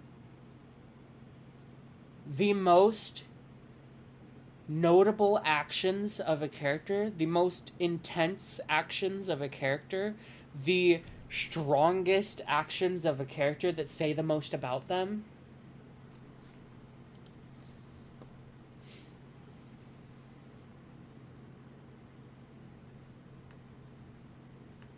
Would you guys say that? Would you guys say that? Would you guys say that? Like, if you're doing an analysis, you would mention the character's most severe actions, especially severe pitfalls if you're trying to do an analysis of a character's nuance, you know? You would mention their highest moments and their darkest moments. So far, Alex has mentioned and tried to give all the kudos and credits for him not taking advantage of a woman. And we've seen him downplaying and outright omitting bad things and reframing bad things that he does, which removes nuance and is not good faith. And this right here is the worst instance of that. You love me more than anyone in the world? Yes, more than anyone. Alex cuts right there. For those who don't understand, who haven't been, paying attention, Bear just quoted his exact wish to this woman that he just started dating. His exact wish is that she loves him more than anything in the world. I don't care if we just started dating, or like if we've been dating for a tiny bit. That is not something normal that someone is going to say yes to. I don't care if it feels true to them. Most people are going to have the shame to, and the social understanding to understand that saying something that intense as in, like, I love you more than anyone in the world, because, like, that's fucking marriage talk right there. It's pretty intense to let out of the bag that early on. And that you can make things awkward. You can put unwanted pressure on the person you're dating. Very unambiguous. Very, very obviously, Bear was testing to see that the wish worked. And he just got his confirmation, and Alex cuts it right there as if that's the only horrible thing. No. The truly horrible thing is what happens frames after where he cut the clip, which is that Bear immediately rapes her. Once Bear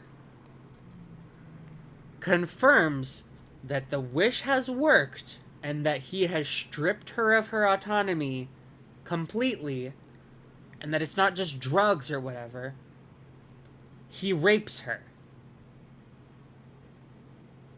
It is a literal, and it's not ambiguous in the movie. It's as obvious as everything else. It's obvious that Nikki is forced to be a spectator while she's being raped, and that she literally physically cannot do anything about it. It happens as a jump scare. I won't play it visually, but I will bring up the movie real quick to show you guys how unambiguously this is depicted as rape. And trigger warning, because it is scary sounding. Even if you don't see it, it's terrifying to listen to. Where is it? Sorry, I'm having to go grab the movie. Lol.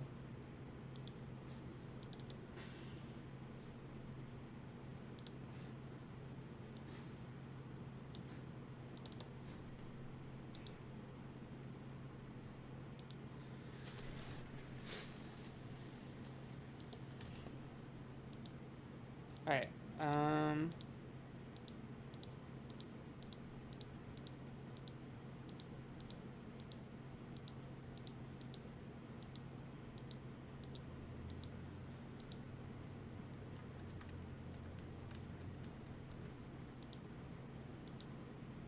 okay. Trying to find the exact scene. Alright. Listen.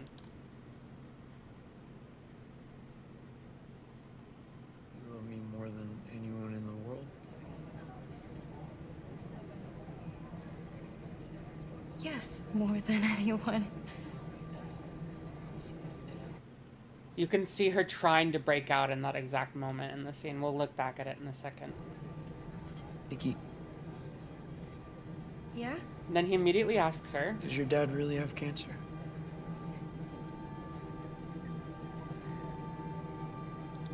and then she freaks out. No.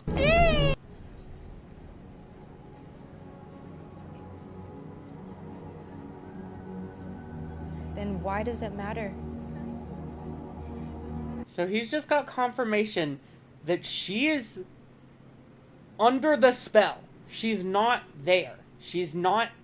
That's not really Nikki. She's being controlled. And he responds with this. Doesn't matter to me.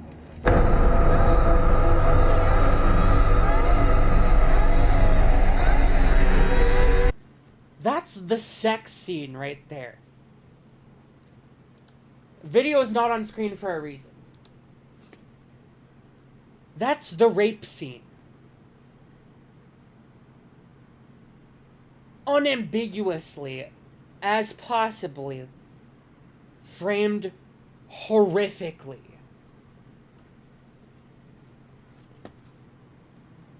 There is not a singular interpretation that says that that isn't horrific of him. And I'm not going to go into too much graphic detail about what it looks like because it is triggering, but it's zooming in on him, not looking at her face, and she's staring off into space away from him while he's going crazy, and she's laying down on the bed still.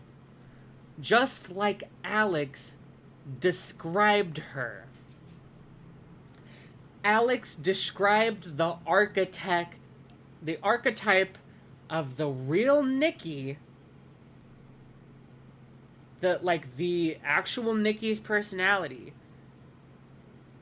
Alex described her as, oh, she's a feisty Latina who just lays flat on the bed. When in the movie, the only reason that she is laying flat on a bed still, emotionally, like SpongeBob as he put it, is because she's locked out of her body, being raped. Classy! Classy, Alex! Now, okay, up to this point, I feel like Bear has plausible deniability. I mean, there's no way he would have known the cheap toy would work. He was genuinely concerned for Nikki the day after it started, and he refused to take advantage of her even when it was, presented to him, right? I mean, she kissed him after all, right? Now, also, okay, that's apology. That's apologia right there. Here, though, at the halfway point of the movie, he does finally start to realize that the wish actually worked. But, even then, literally every rom-com... Notice that! Do you notice that, guys? For Nikki the day after it started, and he refused to take advantage of her even when it was, presented to him, right? I mean, she kissed him after all, right? Now, right here, though, at the halfway point of the movie, he does finally start to realize that the wish actually worked. But, even then... He mentions that he finds out the wish worked and realizes it. And instead of mentioning the fact that Bear immediately goes on to rape her, he starts whataboutisming the narrative of the movie. Then, literally every rom-com is about trying to find a way to get the other person to like you, or you manufacture a meet cute or whatever, right? I've seen some internet comment threads where it's like, he only saw her as an object and wanted to remove her autonomy. That's why he made that wish. But instead of talking about how Bear immediately decides to become a rapist, makes the conscious choice to rape her, with it being framed as that he entirely knows, Alex instead opts to start bitching about random internet comments and being like, but what about these movies? Don't you guys think that Bear's actually a good guy towards the beginning? Alex, the movie just outed him as a fucking rapist once he's aware he won't deal with any consequences. And you start trying to humanize him further at that point in the review? By completely neglecting to mention that? But, he didn't wish that she would do whatever he wanted, or I wish that she would become obsessed with me and me only. He specifically wished that Nikki would love him more. Me only is not too far off from me most. more than anyone, which is literally what everyone who has ever had a crush wants. Like every single fanfic about like, golly gee, I sure wish One Direction would kidnap. We start talking about like fan fiction that teenage girls wrote to distract from the fact that this adult male character raped a woman and you don't want to talk about it. Me and fall in love with me all at the same time. Like as if half the girls who saw this movie haven't wished the exact same thing before. Alex, you're pissing me off. Hello, it is I, Willem Dafoe, from the movie The Lighthouse, and I've secretly been in love with you for years. Like, you have to look at the context, okay? If Bear had gone to the store specifically and been like, hey, do you have something that'll force a girl to fall in love with? That's not the point. The point of the movie is that he made what he thought was a harmless wish because he's an insecure loser, and once he found out that he had power over Nikki, he immediately assaults her. This is such a fucking story about how power reveals. But he's acting like rapists are like it's so obvious to tell who a rapist is gonna be from a mile away. Shut the fuck up. With me, or if you like search on the internet for some kind of like weird ritual that's gonna make anyone fall in love with you, then yeah, that's some funky stuff, man. Or like later on, we find out that maybe Ian and Nikki have been hooking up, right? But Bear doesn't learn this until the very end of the movie. So like, for example, if he'd found this out at the beginning of the movie and he was like, oh, so Nikki's just some slut that bangs every guy except me, huh? Well, I'll show you. Then yeah, he'd be like some misogynistic incel. But he rapes her. He rapes a woman and you're trying to act like because he wasn't an outward piece of shit from the beginning that he's not a misogynistic incel? For at least half of the movie, he has no idea that this would work, and in fact, he's concerned for Nikki when she does change. He's concerned for himself. The narrative shows that he's concerned for himself, not Nikki. Me, at least. It totally seems like a fanfic or whatever that he thinks would have... To you, at least, because you're a rape apologist. No way of actually coming true. I'm not saying Bear is a blameless, innocent victim, okay? But I think some of you are a little too quick to attach motivation and subtext to this character. Oh my god. Oh my god. Oh my god. That is not... Oh my god. Based on the movie. Like, it really seems like some of you want him to be a horrible, incel, intentionally malicious guy. He is! He literally is evil! Regardless of what actually happens in the movie. Even... What happens in the movie is he rapes her! The guy who played Bear himself said this about the character. I never thought of Bear as a villain, but what really drew me to this story was the gray morals of it all. Bear has good in him and has bad in him, like all of us. I do think that he leans more toward the bad in a lot of ways. Fully the antagonist, though? I don't think I would say fully, because the key thing is he didn't know that the wish was going to work. Sure, his desires were incredibly selfish, totally, 100%, but he didn't know the wish was going to work, and yet... Meanwhile, here's what the actor said. Her job was to carry the horror of the film. My job as Bear was to carry the morals. And when I say that, I'm also including like the bad moral choices because there are mostly it's that, right? Oh, so he does a few. He gets a little questionable. Or, yeah. And I want to just like take this moment to say like Bear's the villain, okay? Like Bear, there's some grabby headlines out there where it's like Michael Johnston doesn't agree that Bear's the villain. I'm like, no way! Hold on a second.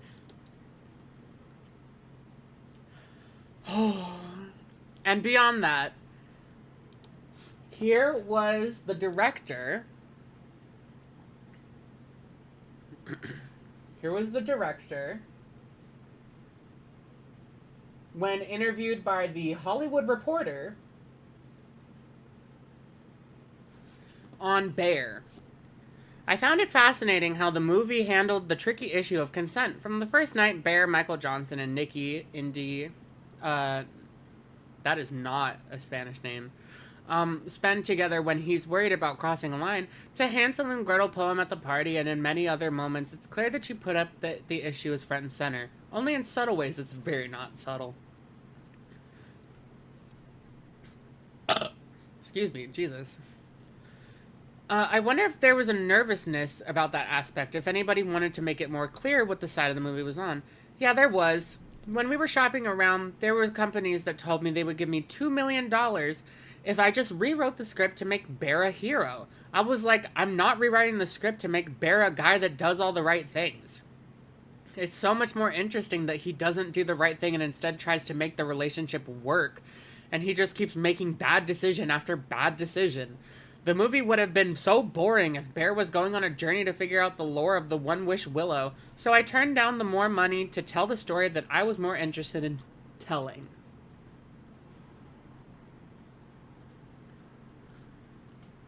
Wow. It wouldn't be a horror movie if Bear knew what consent was. Because, unbeknownst to you, apparently, Alex, men not knowing what consent is scary as fuck. It's a horror that women all over the globe have to live with. And I'm not trying to, like, just say that it's just men and just women deal with that. But more often than not, men hold more power in society. And men... There's too many men on this earth who hold power in society, who do not care what consent is. Not even a lot of them don't know. They don't care. I have to assume that this guy was in close talks with the writer-director of the movie the whole time. So basically, both of them are saying that Bear is meant to be ambiguous, and you all are just... No, he's not! Just over here like, nyah. Like, are you all equally upset about the Disney Channel original movie Zapped? Or... Why are we talking about Disney movies? Why are we talking about... What is this whataboutism? Are we talking about these movies, or are we talking about the movie in front of us? Are we staying on topic, or are we doing whataboutism? Also, correct me if I'm wrong, because I was pretty young when 16 Wishes came out. And I've never seen Zapped. But, isn't 16 Wishes about how the wishes are bad? And how she needs to not be trying to control people? 16 Wishes? Because fundamentally, these are all the same movie. Like, remember Descendants 1, Mal cast a spell that made Ben fall in love with her? Where's all the Reddit threads about that? She's the villain. Isn't she a villain in Descendants? When she does that? I don't see no 2-hour video essays. You know, I made a video years ago about the show WandaVision, and everyone got so mad at me when I said it's crazy that we're supposed to be so understanding about how Wanda enslaves an entire town and uses magic to force her husband to stay with her and have kids with her. Huh, isn't that interesting? I found this... Does that make it okay?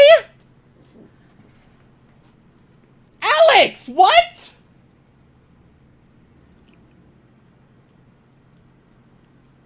You know, I made a video years ago about the show WandaVision, and everyone got so mad at me when I said it's crazy that we're supposed to be so understanding about how Wanda enslaves an entire town and uses magic to force her husband to... Also, it was very unambiguous that what Wanda did was bad, and that she was the villain of her story.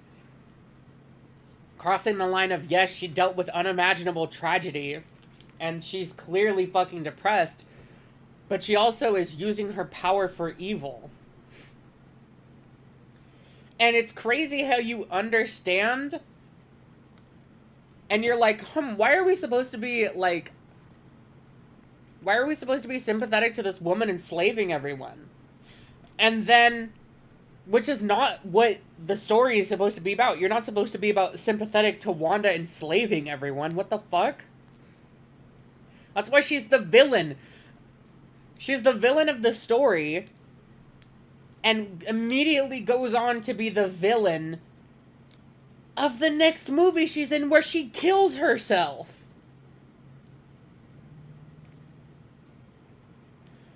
But he's like, he understands consent here, and he's like, man, this woman enslaved everyone. Why should we feel bad for her? And then this guy literally enslaves a woman so he can assault her, sexually assault her, and he's like, he's just a little guy.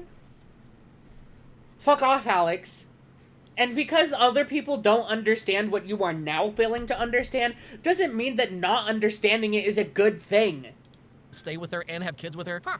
Just because other people are as fucking brain-rotted and uncaring about consent as you are, doesn't mean that it's a good thing. Isn't that interesting? I found this comment in a Reddit thread that puts it so... We're on Reddit now. Okay, we're on Reddit.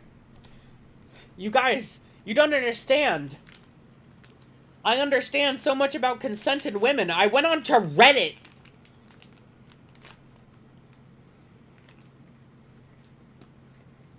perfectly. So I'm just gonna read part of it. But remember, this sub attracts the most obsessed fans of the movie. They flex about watching it at the theater like 10 times already. They make several posts a day about it. They make crazy over-analysis and theories that have no ground in the reality of the film, etc. It's not just a movie for them. They're incredibly emotionally invested and attached to an unhealthy degree. It's almost cultish at this point. And I like how we're applying this to people just correctly interpreting the movie. It's not even subtext at this point, it's just text. People who are chronically online or addicted to a piece of media aren't the most emotionally stable or... This is rape apology right here.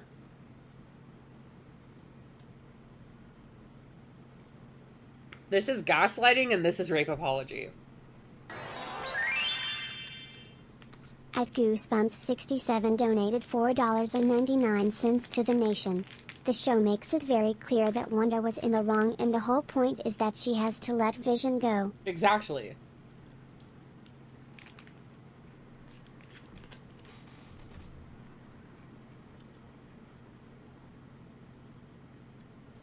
You don't get it. Wanda is obviously bad compared to Alex because she's a woman. Men can't be that evil.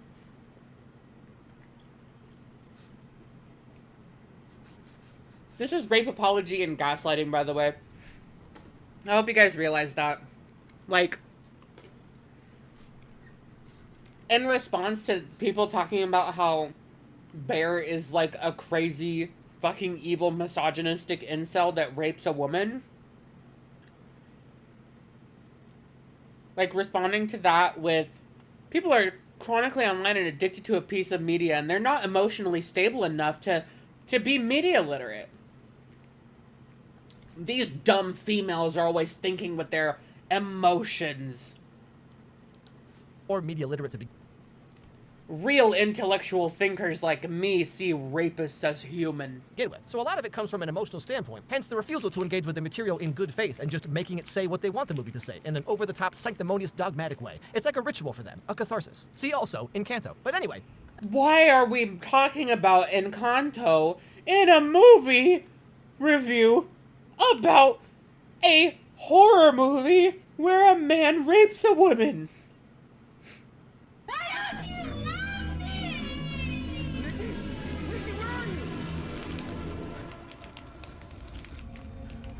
So the movie goes on. Nikki gets more and more insane. She walks around like this. She cooks up his dead cat and feeds it to him. She waits for him to come home so long that she pees herself. I'm not showing that. In the way she does. It's like the more the real Nikki tries to break free, the more the demon has to overcorrect.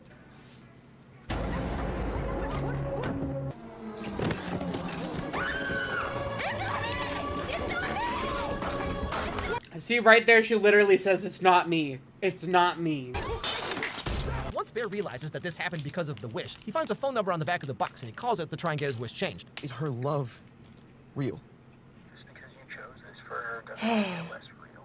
Okay, then I would like to cancel. We don't really do that. What? I love how... By the way, this is such manipulative framing. Calls it to try and get his wish changed. Is her love real? Just because you chose this for her doesn't make it less real. Okay, then I would like to cancel. He immediately skips to the part where Bear tries to cancel it, and completely omits the part where Bear tries to keep the wish, but lower its intensity because she's becoming too powerful and too obsessed to keep his life normal. Her obsession with him is becoming too intense that it's starting to affect his life negatively, and only then does he call to try and lower the intensity first, and then he wants to cancel it when he figures out that that's not an option. We don't really do that. What? I love how chill the wizards are in this movie. Like, this dude's like, yeah, so your girlfriend's soul is, like, trapped here or whatever. Anyway, I gotta go reheat my nachos, bro. Glaucoma or something. Do you want to talk to her? Shut the fuck up. And that's clearly the fucking point. How blasé they are is supposed to terrify him. You want to talk to her? Who is that? It would terrify normal people, and it doesn't terrify him. That's the point. Now, just to be clear, I'm not defending all of Bear's actions, okay? Because at this point in the movie... You literally are.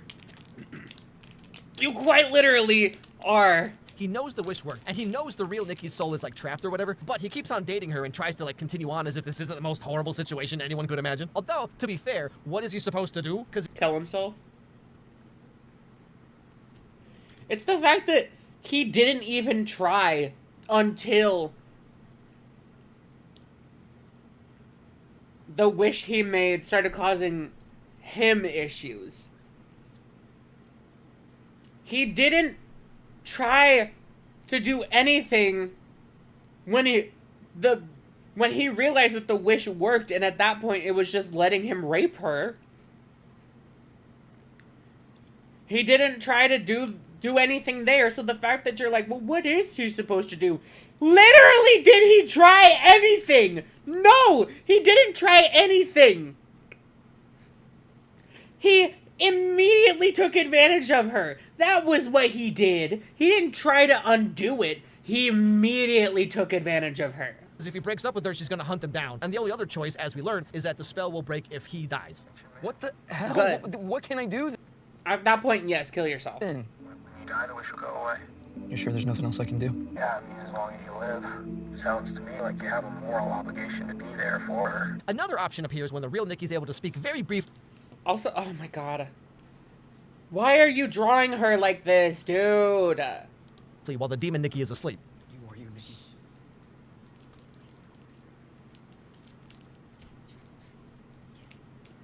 Now this is She's asking him to kill her. another part I've seen so many posts about that I find so baffling. Like, I've literally seen people say, like, if Bear truly loved Nikki, he would have killed her when she asked. Because, like, it's just that easy, you know? And then what? He goes to prison for life? Obviously, he doesn't want to... Oh, he goes to prison for life? He's a rapist!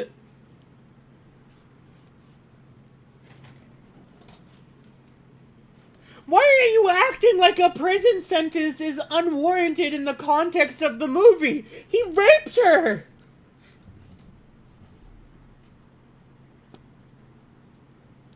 do that. Also, it's well established in this movie that he's like a low self-esteem, probably depressed loser guy. So, like, of course, he's not going to suddenly do this completely out of character thing. Now, he's not an, oh my god. Because, like, it's just that easy, you know? And then what? He goes to prison for life? Obviously, he doesn't want to do that. Also, it's well established in this movie that he's like a low self-esteem, probably depressed loser guy.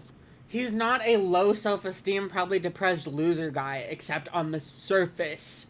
Underneath that, he's a selfish rapist who doesn't see women as people.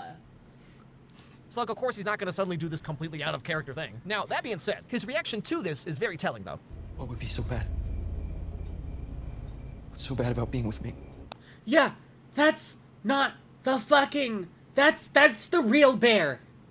That's Bear without consequences. Okay, fair. See, I was trying to be fair, okay? And you were not trying to be fair. You were trying to be an apologist. Don't fucking kid yourself, you fucking idiot. You fucking piece of shit. You fucking... Oh my god. then you go and you say that. like maybe everyone's right about you, you know? And this is further Maybe. solidified when he... Maybe everyone's right about you. Oh, I'm gonna lose my mind. Like the stream so we can get it to 100 likes before I lose my marbles. knows it's not the real Nikki, and he knows the real Nikki is trapped, but he still keeps going on like this. I'll be anything you want me to No, be. don't say that. Anything you want me to be. Let me be Nikki. You're not being like me. But this also brings up another interesting thematic element of the movie, I guess, which is like people are saying, you know, if he truly loved Nikki, then he would do this incredibly selfless thing for her. But remember, his wish was not that Nikki would become obsessed with him. He wished that she would love him. So why isn't her love for him as selfless as you're claiming that his love for her should be? You know what I'm saying? What? What? Truly loved Nikki, then he would do this incredibly selfless thing for her. But remember, It's not selfless. It's righting a wrong he caused and took advantage of until it caused him problems. his wish was not that Nikki would become obsessed with him. Also, yes, it was. He wished that she would love him. So No. Love him more than anyone else in the world. Again, there's not too much of a practical difference between love me most and love me only. Because if it comes down to it, you're the one that's going to be chosen. why isn't her love for him as selfless as you're claiming that his love for her should be? You know? What the fuck are we talking about? If he truly loved Nikki, then he would do this incredibly selfless thing for her. But remember, his wish was not that Nikki would become obsessed with him. He wished that she would love him. So why isn't her love for him as selfless as you're claiming that his love for her should be? Because it's not real! It's not real love! Alex, the entire point of the movie is that her love isn't real. Her love is fucking twisted and fucked up and fake. And you're like, well, you know, why isn't the rape victim acting like she truly loves him? You ever think of that? You need to be put in a psych ward. Someone get this man on a list.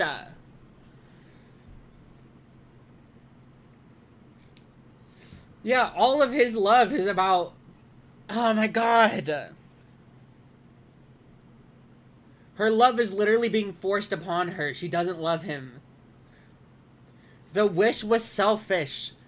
And he's acting like having to pay for the suffering that he put this girl through would be, you know, completely unreasonable. Oh, what is he? Why should he get a life sentence? Oh, why should he have to kill himself? Why should he have to kill her?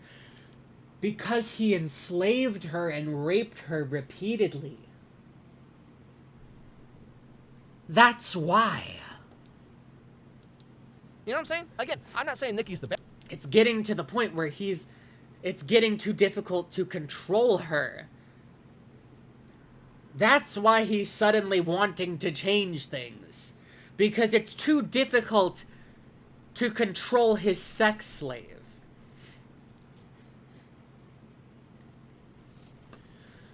Bad guy, or Bear is some, like, blameless victim or whatever. I'm just... You are really treading that line. Saying there's many ways you could look at this movie. Like, there's not. Maybe the wish didn't work at all. Maybe Bear's just that cool. You ever thought of that? Is this rage bait? I get that's supposed to be a joke, but you cannot be a grown man with, you know, not rape apologist sensibilities and think that that joke was gonna go over normally. But anyway, so the very end of the movie, Nikki has killed Sarah and Ian. Bear realizes that there's no way out of this unless he dies. So he eats all the rest of his grandma's Flintstone vitamins, I assume, and dies in the arms of Nikki, who is finally freed from the spell. Nope, he tries to... No. That's not what happens. He locks himself in the bathroom and he contemplates killing himself. And then he takes the things and then he tries to stop himself. He regrets it. But before he can do anything about it, it's assumed that Nikki used the other wish while he was locked in the bathroom to reverse it. Or to alter the thing in some way to where he would do something as kill himself for her and break the spell. Which is... forces him to kill himself and sets her free.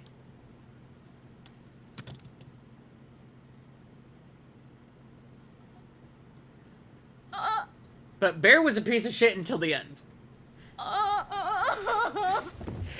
And that's more or less the end of the movie. Yeah. That is more or less a rape apologist's understanding of obsession. So whatever your personal interpretation of the movie is, it really is a fantastic film. It's a great horror, great writing, the acting is incredible. Nikki, obviously, fantastic job. But like with a lot of other movies and shows, especially recently... What are we... Huh? We're talking about obsession.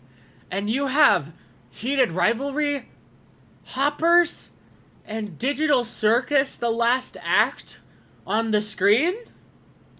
The online discourse is just insane. Isn't it crazy that these bitches think that this guy who rapes a woman is a rapist? These fucking insane, emotional fucking bitches. Oh my god. Women, am I right? These fucking females. Like, what is it about this movie in particular that people made it their entire personalities? Maybe because a lot of women relate to the fact that they have been taken advantage of guys who put up the front of being sweet and caring and sensitive and in touch with their feminine side. Maybe it's because that speaks to a lot of women. The fear that comes from the deep understanding that you don't know what a man is capable of when he doesn't think that you can retaliate.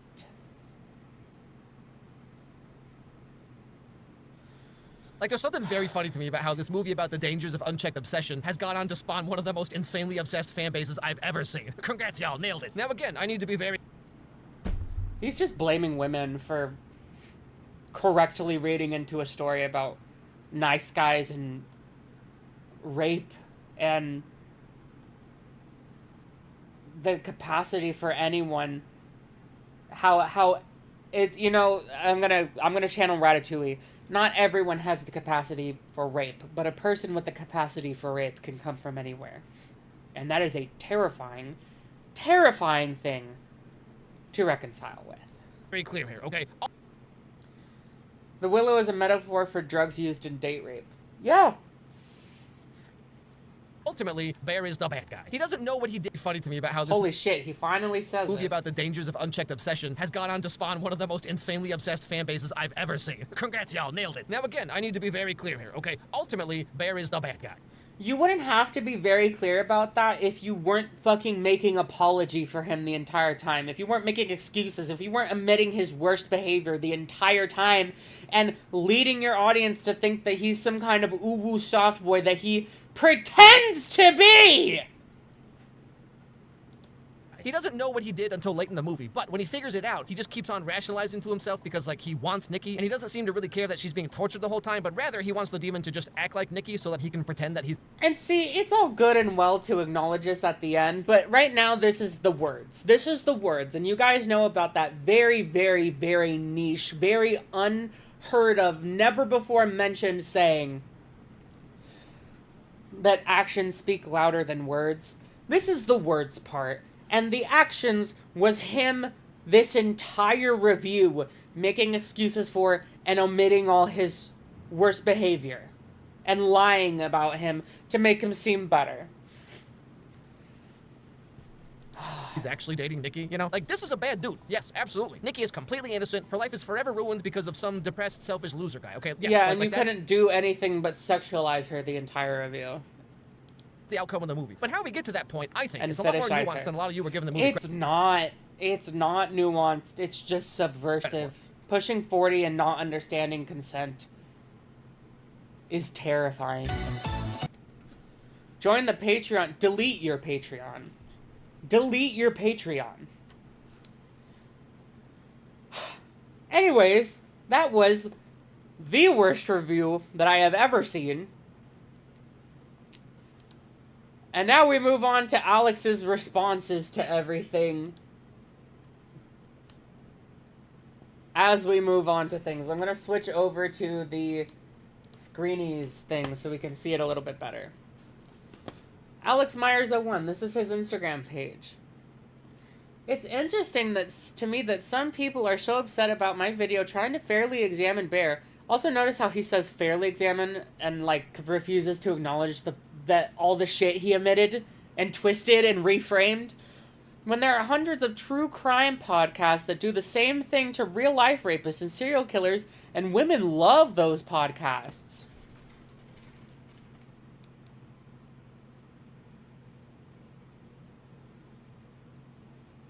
This is a child. This is like, sorry, this is not a child. I mean, he's acting like a child. This is a child's understanding of discourse. This is whataboutism. This is whataboutism, as in, I'm being, you know, a rape apologist for this, you know, fictional character to my audience of millions. Why isn't it okay when I do it, but it's okay when these fucking females do it? I'm sorry, are these women that love those podcasts in the room with us right now, are they the ones mad at you for being a rape apologist? Are those same women looking at you, calling you a rape apologist, and then turning around and saying, by the way, being a rape apologist to actual murderers is fine so long as you're a true crime podcaster? Am I wrong? Yes. This is just fucking bullshit. This is just deflection and shadowboxing. This is deflection and shadowboxing. At BabyBat13666 donated £5 to the nation. Chalai, are you drinking water right now? This might be giving you a massive sore head. I have been drinking water, don't worry. At Dean Jackson 8752 has become a zinnia. Other people have bad takes, so mine isn't bad. No, literally. And part of me feels like just this man doesn't even understand what the fuck he's talking about, so it's not even... I can't even in good faith assume that he's correctly interpreting the true crime podcast that he's shading. And then he commented on his video and pinned it.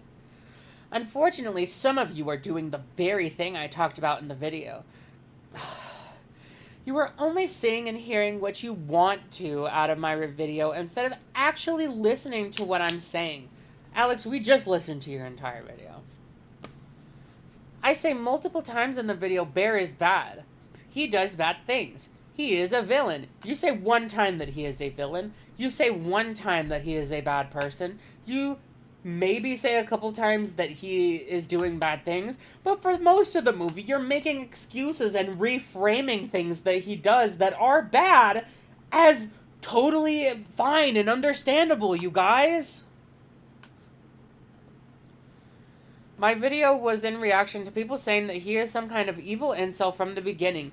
Why does Alex think that Bear just became someone evil?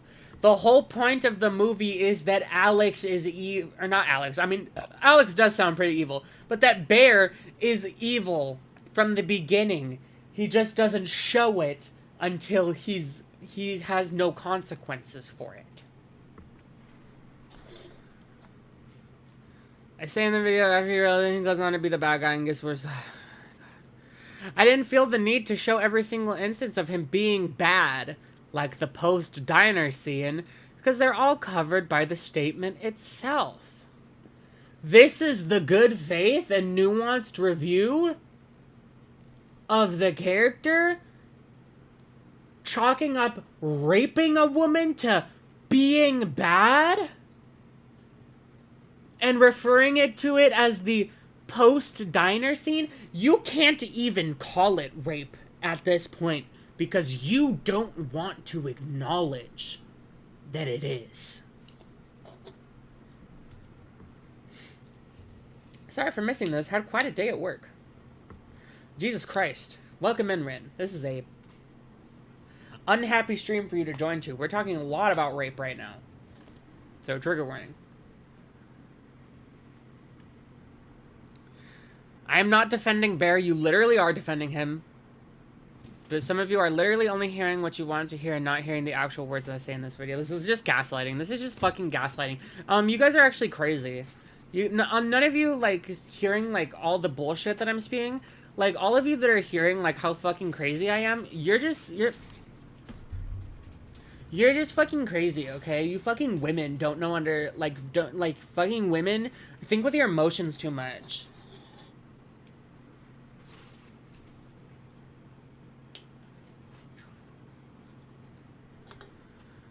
I want to look at how he goes from a normal kind of depressed loser guy into the villain. The fucking transformation isn't internal, it's external. Byron, it's okay, we'll see you another time. It's how he goes from a seemingly normal kind of depressed loser guy to revealing himself as the villain.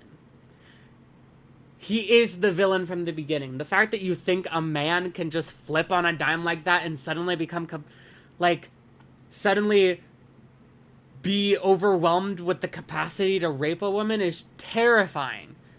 SA is bad. Bear is bad. He does very bad, selfish things. I literally say this, you literally don't. You literally don't. You literally don't. Fuck you, Alex. Fuck you, you piece of shit. Oh my god. Okay, who wants to watch The Apology? Who wants to watch The Apology? Hold on, 1 second.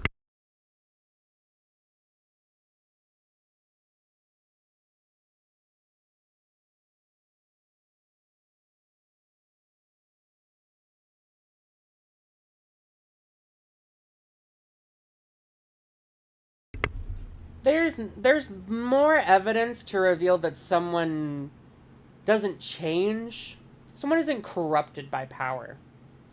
They're revealed by power. That's a more modern saying because I think it has a more accurate understanding of the phenomenon.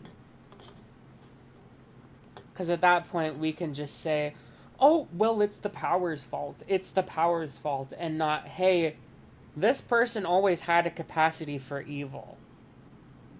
It's just been nurtured and given free rein now. Alrighty. I'm not ready for this. What's the speed at? We're gonna put you on 1.25 speed. So, a lot's happened. Sure, a lot's happened. At Dean Jackson8752 donated $9.99 to the nation. The only way to reveal yourself as a villain is to already be a villain. It's not really a reveal if you suddenly become a villain. Exactly. Opinion on Ian, though? He's just kind of a chud. I'm gonna be honest, I don't super remember Ian's actions throughout the movie because I was getting triggered for half of it, but yeah. This is the most millennial way to open up your apology for being a rape apologist. Millennial rape apologist starts an apology video. So, a lot's happened. Sure, a lot's happened. I wanted to make this video because at first it was just hate on the video for Obsession, and that's fine. You can hate on it if you want. You can disagree. That's totally fine. But it has, in the past couple of No one needs... Oh my god. it's devolved into personal attacks, and it's gotten to a level that I can... Probably because you unveiled something about your personality in the things that you defended. And you unveiled things about your personal beliefs and things with the way you handled that review. foresee getting kind of dangerous. Some of the things some of you are doing and saying is it's gone beyond just the video. Now, I like how he's talking about y'all are dangerous, but not about the fact that him being a rape apologist to millions of viewers is not dangerous. It's become rather serious. I want to make this... It's been serious, Alex. Video, I'm going to keep it brief. I have my phone with me. I took some notes. I don't want to miss anything. And just to clear some things up. So, first of all, I'm sorry if I were to...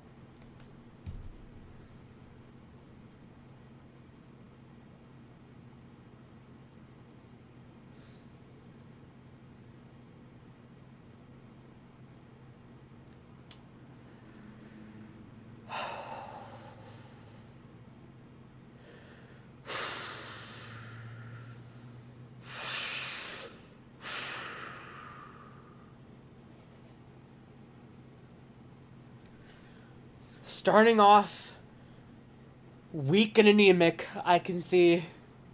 First of all, I'm sorry if I worded my video in a way...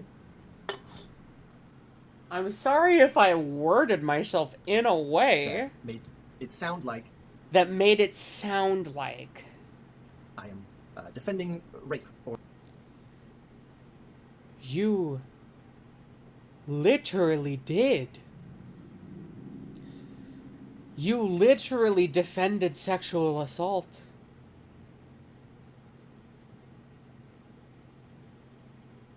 Chat, I'ma fucking lose my gourd. The gaslighting. This is gaslighting, dude. I'm sorry if you felt that way, No, that's literally what he just said. Just more convoluted and confusing. So that you wouldn't be able to clock that he just said, I'm sorry if you felt that way. Or pro-rape in some way. That is very much not the intention of the video. As I said... Maybe not consciously, but do you think that rape apologists go out there and think that they're consciously defending rape? No! They are apologists for rape because they delude themselves and others into thinking it's not rape. Alex, you cannot be this fucking stupid. Said in the beginning, it very much was meant to be a good faith sort of attempt at sort of looking at this movie. A good faith attempt, which is why I omitted the part where he rapes this woman. As a work of fiction, as a piece of media to be consumed, the same way you would do with a book or anything like that. So just to clear things up, sexual assault is bad. Bear is bad. What Bear does in the movie, very bad. Bear is the villain of the movie. I think I said this in the video. Maybe I wasn't clear enough. That's my fault. Bear is the villain. Bear does many... It's taking tiny accountability, you know? It's like maybe I wasn't clear enough, you know, that's my bad, and not I was blatantly a fucking rape apologist in this review. Any bad things. I elected to not show every single bad thing he did because, A, the video was already very long. You can't claim to be doing a good faith and nuanced review of a character when you refuse to acknowledge and talk about their worst actions. Their most unforgivable actions. You can't just look at the man committing first-degree rape on this woman and being like, I just didn't think to mention it, you know?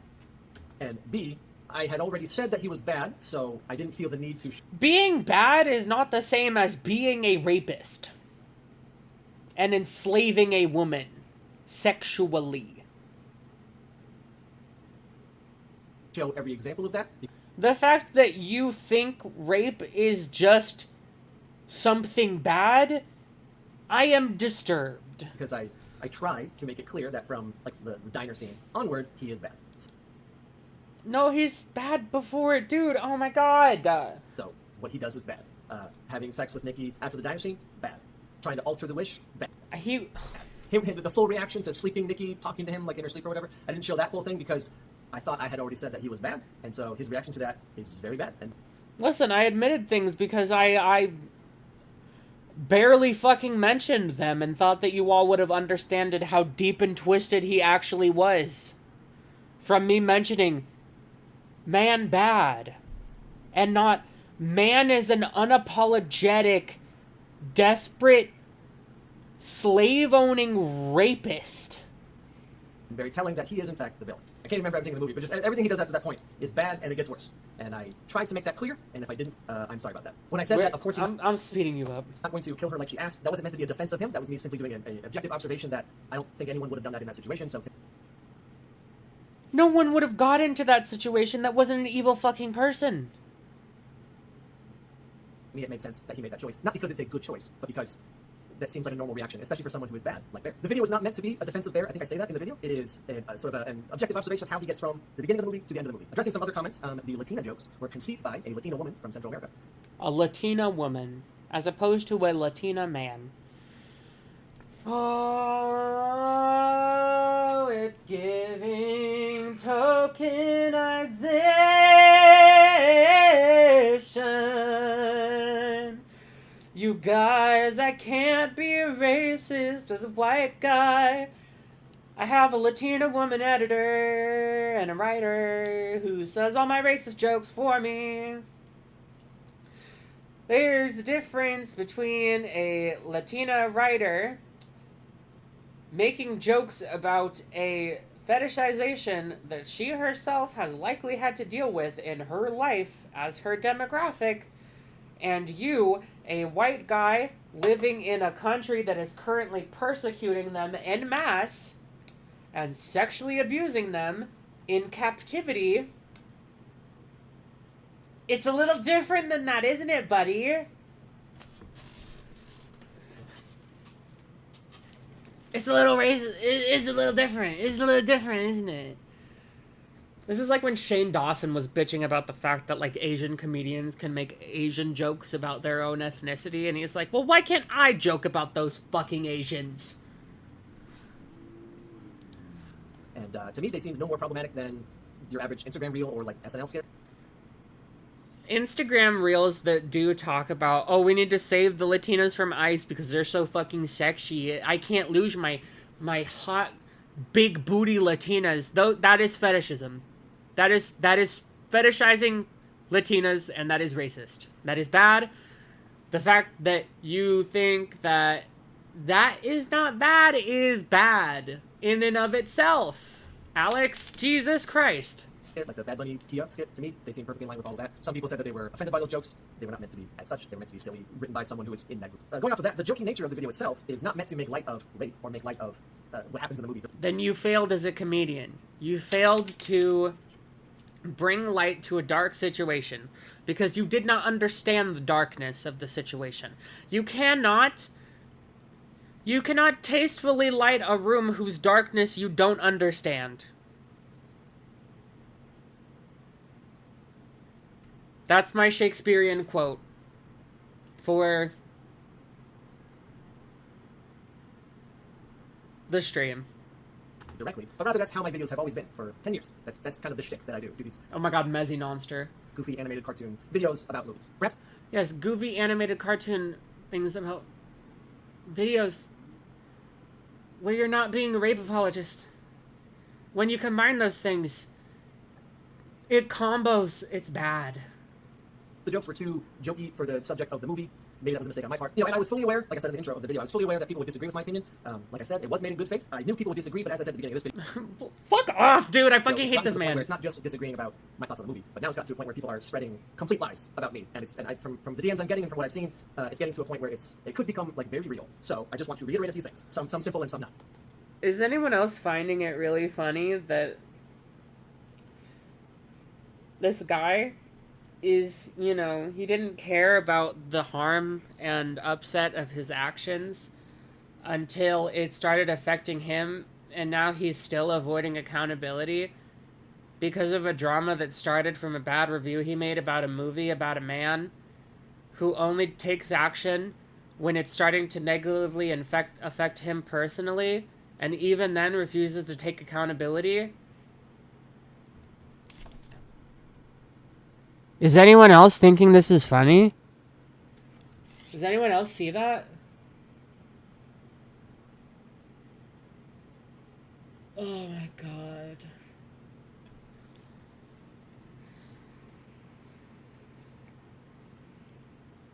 I'm like brushing my eyes. First of all, I've only been divorced once. That was back in 2020. There was no recent divorce. That was a one-time thing. I am not a rapist. I do not condone. Crazy thing to just say on your video.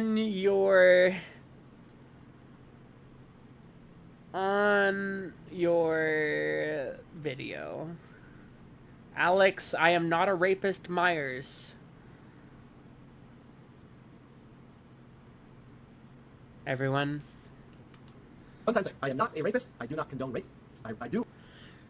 You may not believe that you condone rape, but you clearly make excuses for it. Respect women. I do not think women deserve to be raped. You clearly don't care enough about if they are, though. You don't care enough about if people are raped. Apparently, I need to say this very clearly, so...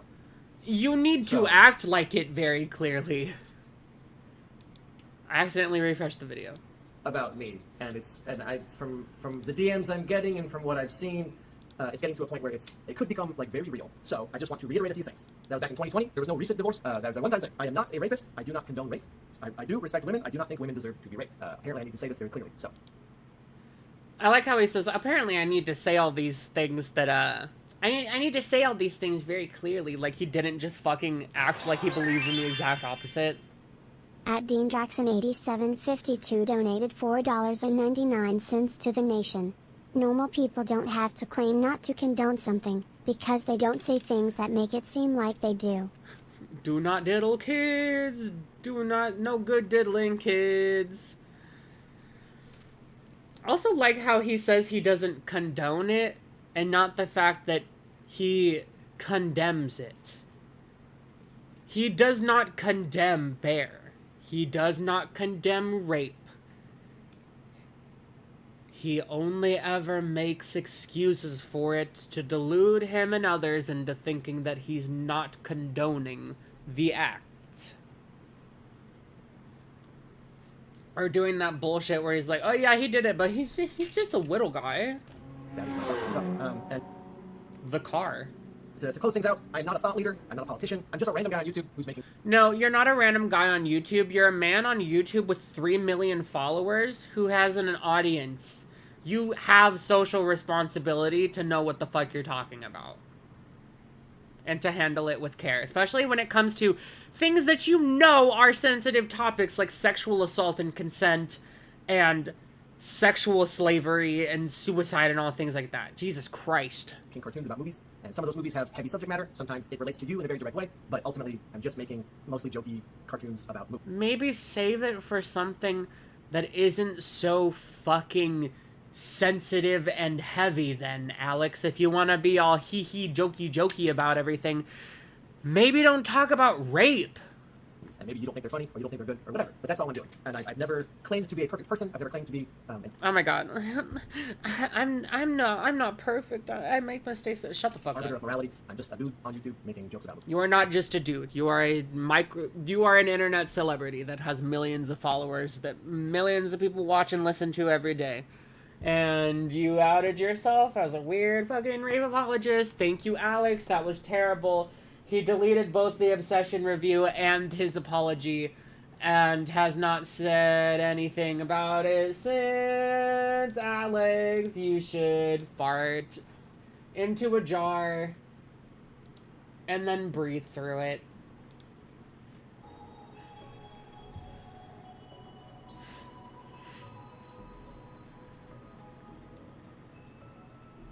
Well, that was terrible. How did you guys enjoy hearing the wise wisdom of Alex? Of Alex Meyers. Not my Myers, okay? My Myers is Michael Myers, okay? That's my baddie. That's my fucking man, alright? I'd let him stab me anytime, if you get what I mean. I'm sorry.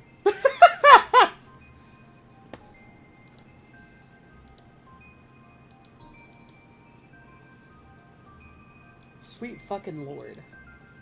What a terrible, terrible experience we have all just suffered through listening to this deranged man talk about a movie that clearly described him on a level that made him uncomfortable, that clearly made him feel the need to defend someone he related to. Jesus Christ.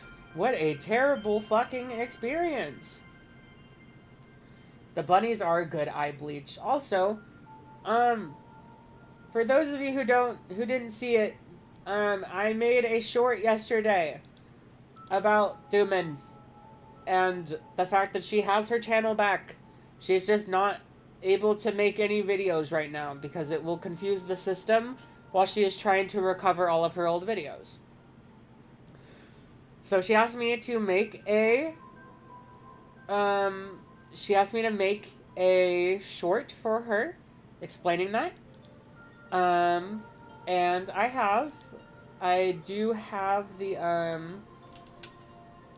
link to her fundraiser. Here's her fundraising link.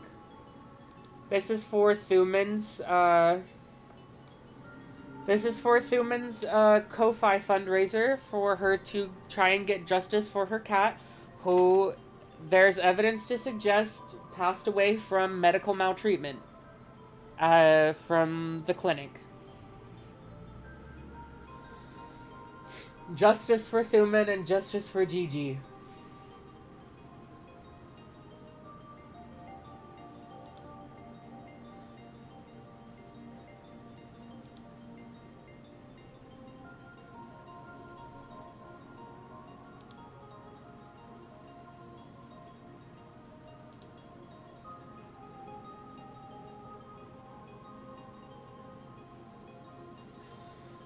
Oh, chat, I'm tired. We streamed for 2.5 hours and I feel like I've done an entire full-time shift. That is exhausting. I am tired, chat. Chat, are you tired? I'm tired. How was your day? My day, fine, I guess. I don't know. You missed everything? I'm sorry. You can go back and watch it if you want to. It's very... It was very intense subject matter and very obnoxious and very gross to sit through. But we did it. I feel drained. Me too. I get a hard drive at some point this week. So I'll be able to move some stuff over. And, I don't know.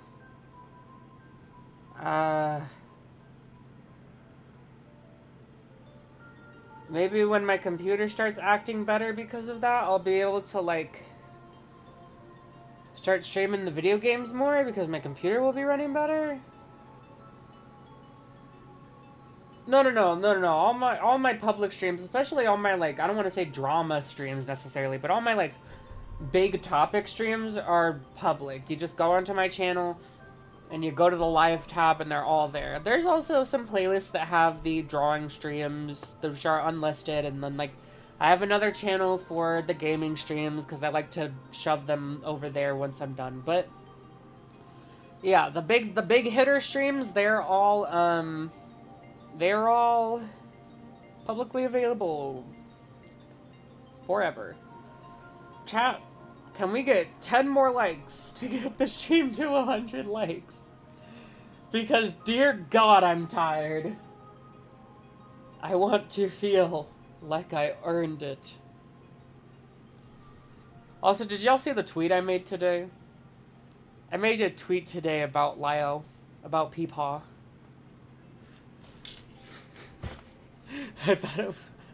I thought it was funny. Look at this tweet I made about Peepaw.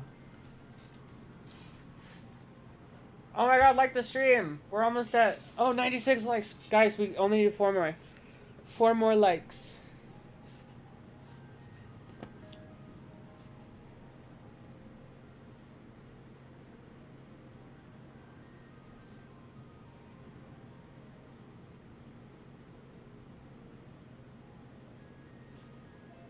Oh my god, I'm just tired.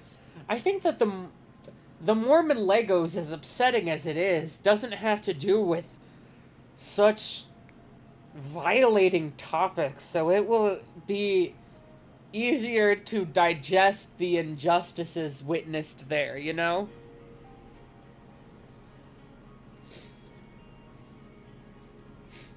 I could take a nap. I don't know if I necessarily want to take a full-on nap or if I just want to, like, go eat something. But I would like to take my mind off of this very horrific subject matter. Guys, we're almost there. Guys, we need 2 more likes. Guys, chat, we need 2 more likes. Chat.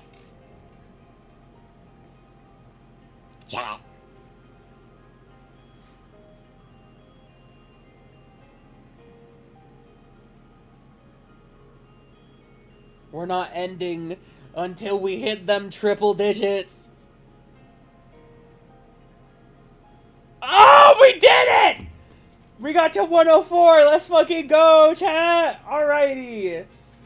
Honestly, I am pretty not busy this week, so I may be back on the stream about the Mormon State Legos incident with the corrupt PVD later this week, so everyone, I guess, prepare yourselves for that.